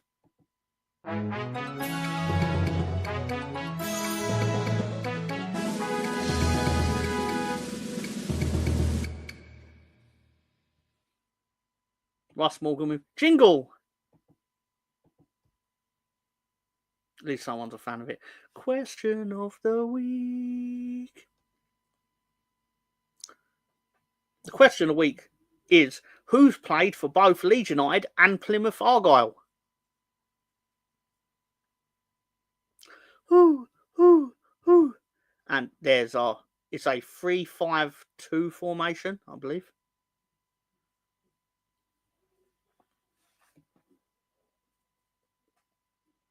And I'm just going to have a sip of a carbonated beverage while you'll fight out over who knows the most about Leeds and Plymouth. It's not really a battle anyone wants to win.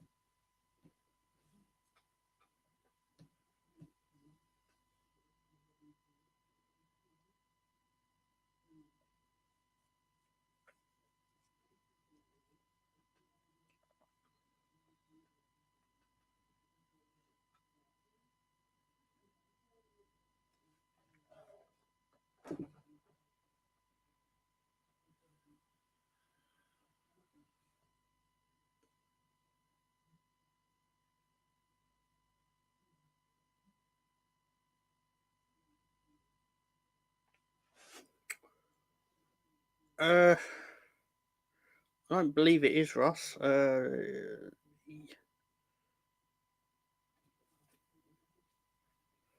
me actually find the list. I know the answer, but still. No, it's not. It's I don't think you'll get the actual name, but no, it's good. It's a fair guess, to be fair. I personally would have lifted Dorigo as left back if that was the case.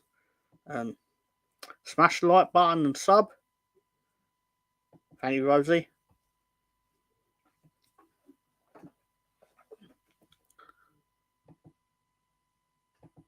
I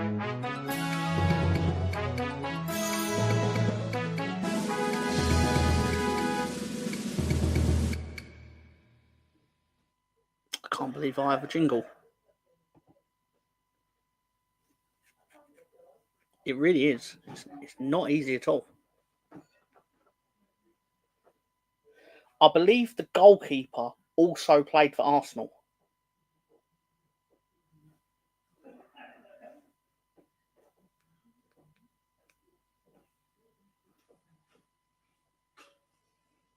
Correct. No appearances, no league appearances for Arsenal.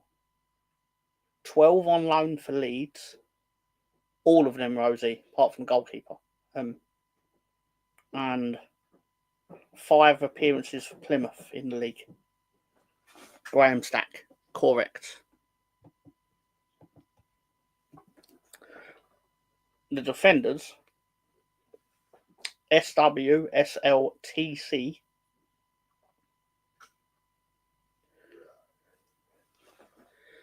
It's not Tony Curry. Unfortunately. He's been in a lot of them recently, though. A lot of these.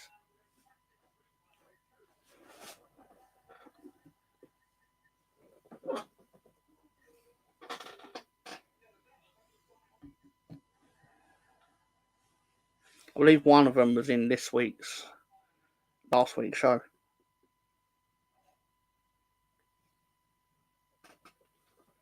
I'll give it a couple of minutes and I'll just reveal it.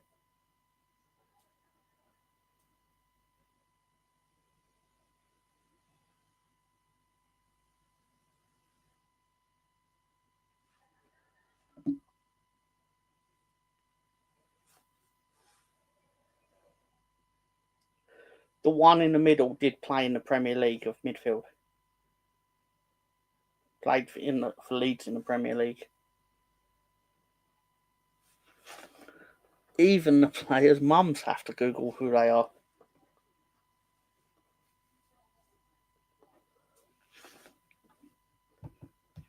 I mean,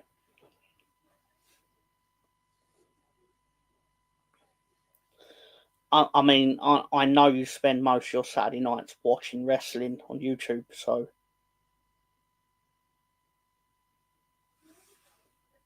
not sure what I can deduce from that, really. Not that there's anything wrong with that, but still. In fact, no, because I promised to read most of the comments, I'll read it out very word for word. Russ Morgan typed out on his YouTube app, I presume. This is hard, like me on Saturday night. To which Sam Greenwood doesn't miss much, says, Russ and Friday nights in the Slough Little car park. Steve Wilson, whoever he is. Now, Brownie, these are real people, not fictional footballers you imagine, sir. You're a great man, Brownie. You're a great man. I don't care what anyone says. You're a great man. No, that was Ingrid Bergman and Igmar Berman. Just 2 SWs. No, you're right. There is. One's a defender and one's a midfielder.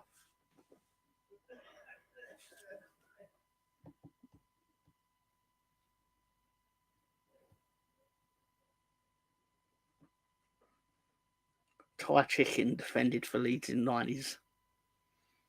That's an adventurous one.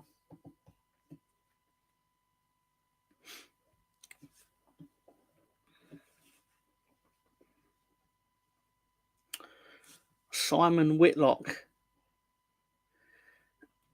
I believe the Aussie darts player did not play for Leeds United or Plymouth. Thai Chicken is lovely, you're correct. Tiny Chip also played for Plymouth. Is he a politician or something? Harold Shipman.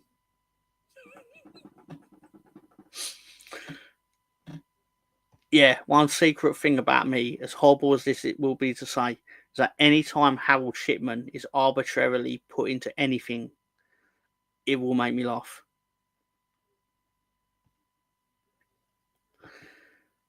Warm nachos and cheese are so good right now. Chris just pulling names out of thin air. That's not what I'd have said he was pulling them out of. I think he was on loan. What, Howard Shipman was on loan? What, from the prison system? Simon Lowe.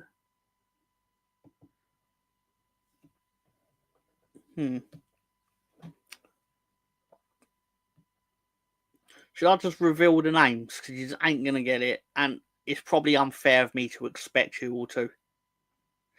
I half expected John Garside to turn up immediately with all the names Googled. But I may have changed some of the names around, knowing that that's what he did. So then when he caught himself out when he actually typed in the ones he'd Googled.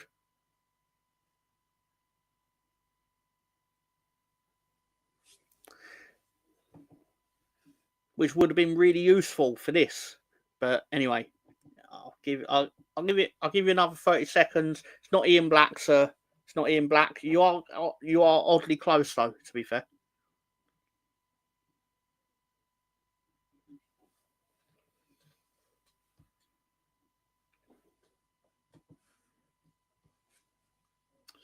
Ten, 9, 8, 7, 6, 5.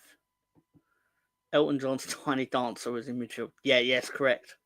Fuck it, you're right. Fuck it, it's great. Idi Amin, again, correct. Despite the initial being AB and not AB. Sorry, excuse me, I was wrong there. IB and not IA. So Browning's obviously right here as well. So fuck it. On board was also magnificent for Leeds. How good was he for Plymouth though? So anyway, the answers are: Sean Waltman was in midfield and defence. These are names of footballers that played for Leeds United. Adam Forshaw played for Leeds United last season. Darko Giabi is on loan at Plymouth for Leeds United. Tumani Diagoraga, is a footballer that played football. Enoch Shinomi is a footballer that exists. Tony Capaldi would probably have you killed if you crossed him, allegedly. Ian Beard was, I believe he played in the Leeds team in the 80s. But yeah. So thank you, everyone. Shinomi, I recognise, yeah. I forgot about Tony Capaldi. As he was ex-Cardiff, we called him Tony Crapaldi.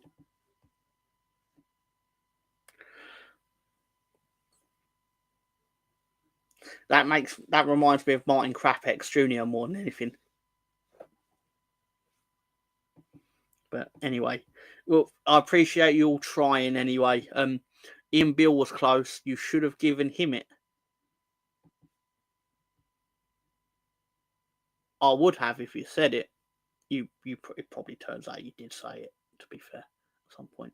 You've put out a lot of thoughts. I'm a Facebook friend of David Norris. Of course you are, Brownie. You're never too far from someone that represented Leeds United. It's actually true. Because since we got relegated the first time in the Premier League era, in 2004, we had so much dross come through our doors on free transfers or whatever. We went about... Oh, Sam said Ian Bill. Well, fair enough. Leeds went about 10 years before paying £1 million for a player after 2004. Which is absurd. It's absurd. That player was Luke Murphy, for anyone who wondered. And he was fully worth it. I'm shaking my head for anyone who's listening, not watching. Totally not worth it. So there we have it. Have that. basically join us where we basically do this again next week, but after actually talking about a football game. He was awesome at sitting on the bench. Simon Walton did come through Leeds Academy. That is correct. I believe we sold him on to Plymouth. Could be wrong there, but I know he definitely ended up at both. Tony Capaldi was a great Doctor Who.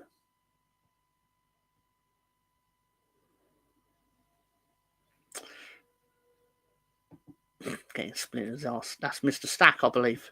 Yeah.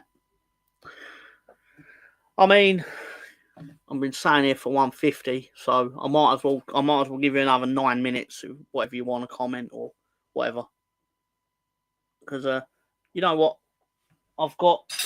Sorry, I know I put way up earlier, but I'm looking forward to this delicious cheesecake.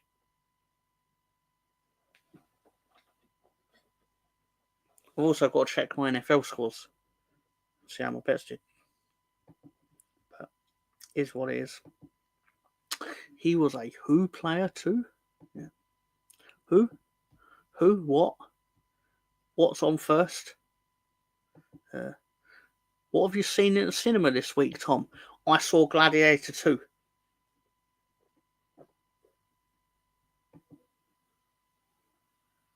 Yeah. Capaldi is a Doctor Who. Did someone say bets?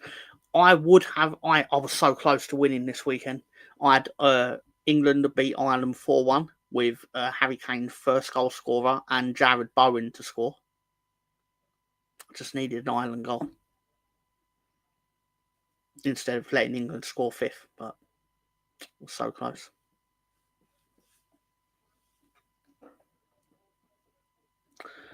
Gladiator 2 is fantastic. It's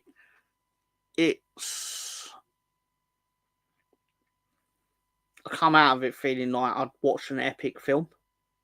Barry McGuigan was only 63. I'm sure he was only 63 when you said that earlier, Rosie. Or still, I mean, that's a fair point actually. Only 63. Feels like it's been around forever. Gladiator 2 it's good. My issue with it is that I was watching it not under the assumption that a certain plot point, but all the marketing apparently says it. But I was just like,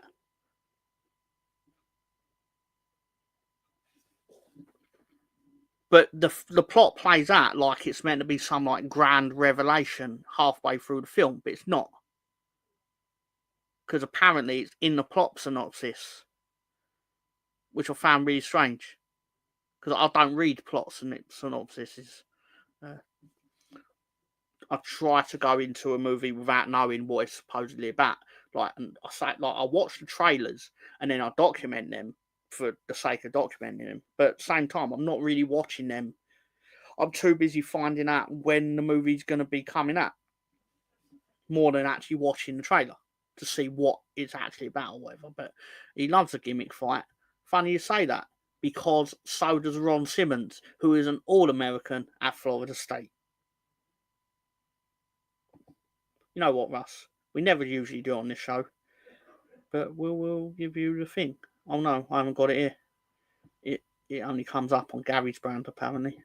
So I was going to give you your thing, but I'd have to actually change the show to the. So I am Director John, but I figured I'd finish in at the 2-hour mark. Why would you fight Gene Simmons? Does Shannon Tweed know that you are looking at fighting Gene Simmons? Lampard is in advanced talks with Coventry. Why am I not surprised? The worst thing about this is that Lampard is almost certainly going to act like he's interviewing them because he's Frank Lampard. But still, I bet you fucking would. I bet you fucking would, Russ. I bet you'd fight Shannon Tweed. Hello, Kieran. Good to see you from Football with Brownies chat, I believe. How you doing? Again, to get back to the real most important thing here is that Russ is going to fight Shannon Tweed.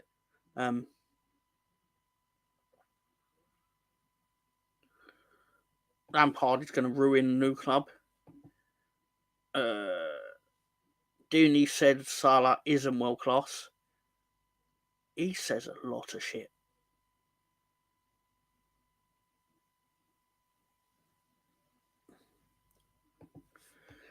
Looks like it'd be easy to sweep his legs away from him. Yeah, but if he suck his tongue out, it'd... Anyway, sorry, what? Doing good. Glad international break is over. Can get back to watching my team again. I admire you sticking with Bristol City, sir. I admire it. It must get taxing. Sam Greenwood would definitely take a dive for Sofia Vergara. I always thought her name was Sofia Viagra, but it's not. It's quick and quiverly. It's not, but still.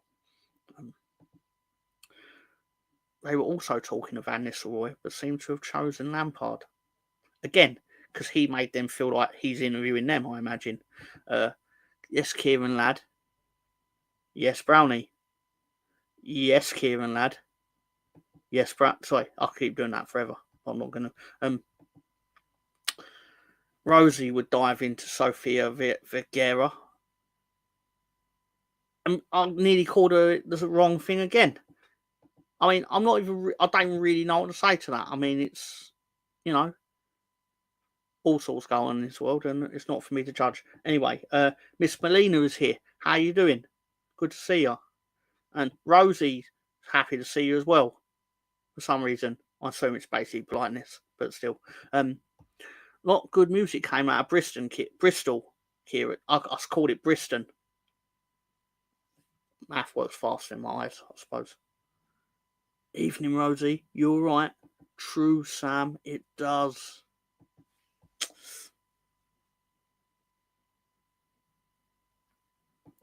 The Wolves have a combine harvester. Gene looks like the type of guy who never has the correct change for the bus.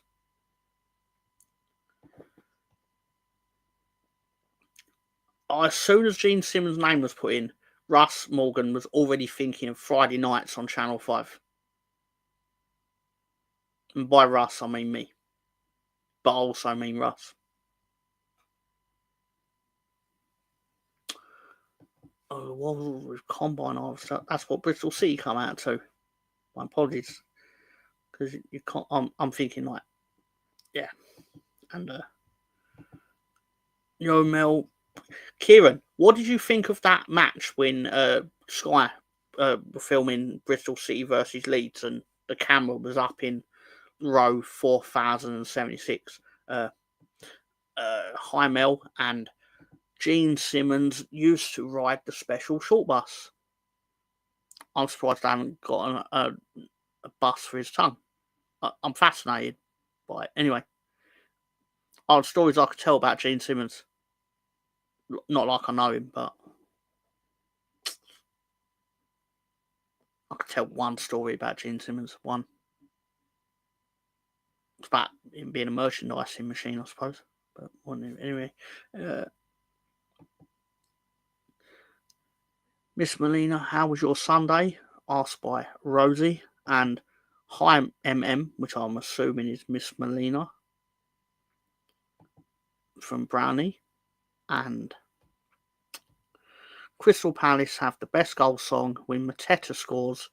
What is that song, Chris? I don't watch Premier League football now, because why would I? I should rip this off, really.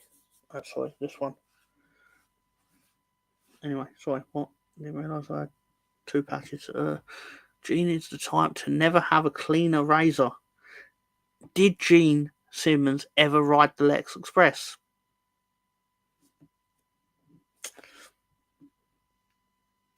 I suspect he didn't.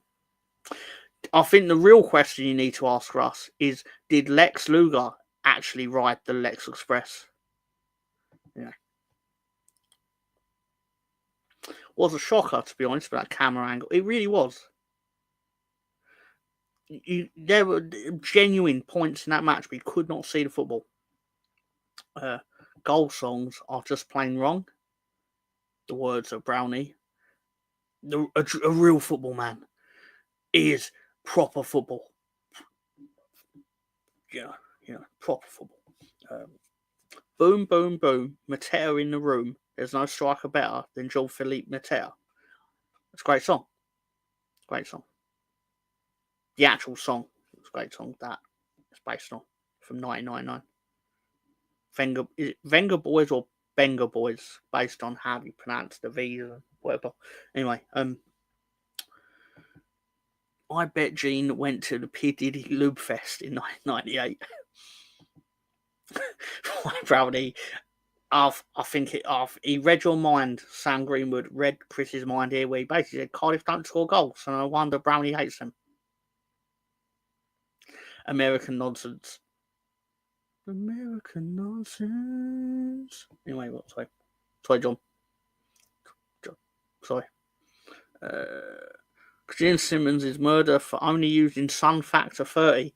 Have you just got a book of like quotes to attribute to random people and you're just doing it to Gene Simmons? That's what I suspect is going on here. It's like how we kind of like do the Chuck Norris quotes and change it to Firpo.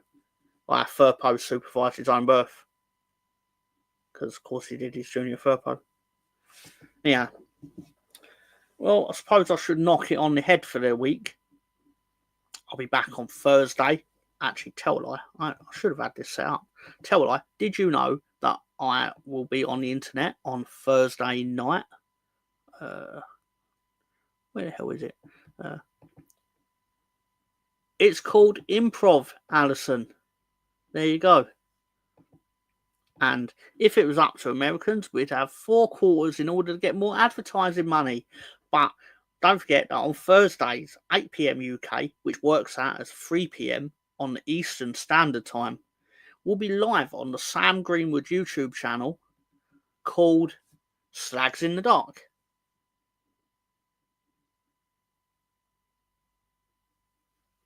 Slags in the Dark. And I kind of have an idea what it's going to be about, but it sometimes works out a lot easier if I don't. But, you know, just go with the flow. But correct me if I'm wrong, Sam, you're going to do a show. It's a discussion on social media and how it affects how it affects the world. I don't know if I'm wording that right. I mean, it was more generated out of your discussion with Spencer in the group chat. But anyway, Gene Simmons is the type of person to walk hamster. Well, I won't want to ask what we think Richard Gere is the type of person for with a hamster, allegedly. Say whatever you want as long as you say allegedly. Russ Morgan is saying good night. Have a good night, Russ. Thank you for stopping by. Who you got next, Brownie? Kieran is asking. Correct. Thank you very much. Take care, Hammond and all. Have a nice night all. That being said, yeah, we'll be I'll see you on Thursday. We'll probably be hanging around the chat thing. There you go, right. Hello everyone. Anyway. Have a good night, everyone. I mean, got to really end the show with the main thing, which is to thank Director John for helping us put together the show and basically the lovely sexy graphics for the quizzing that you may or may not love, but why wouldn't you love them? Is that a combination of betting in the dark and on the stoop? It might just be, but there's actually no betting on it, John. Playing Sheffield Wednesday next. No, you know what? Sorry, before we go, you know, I'm gonna do you a solid, Brownie and Kieran. This is actually the fixture list for the Championship upcoming. All I did just tell you the answer, but there you go. Got Burnley and Watford away, just the title. Yeah, pretty much. Only here for Director John's opinion. The words of Rosie. Which is fine, because I don't have opinions.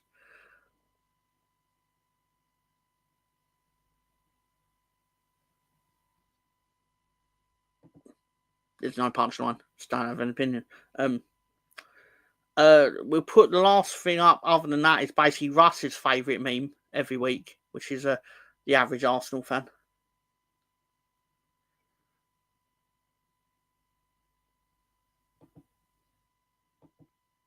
Rosie is very wise. It's not the word I would have used to describe Rosie, but, you know, horses for courses, some might say. But anyway, but no, seriously, it's great to have you here. Obviously, if you feel this show has been worthy of your like and subscribe, we'd appreciate it. But I'm not your mama, so I'm not going to make you do it. I couldn't even if I wanted to. But still. Have a good night, everyone. Take care. Spike your hair. You know it.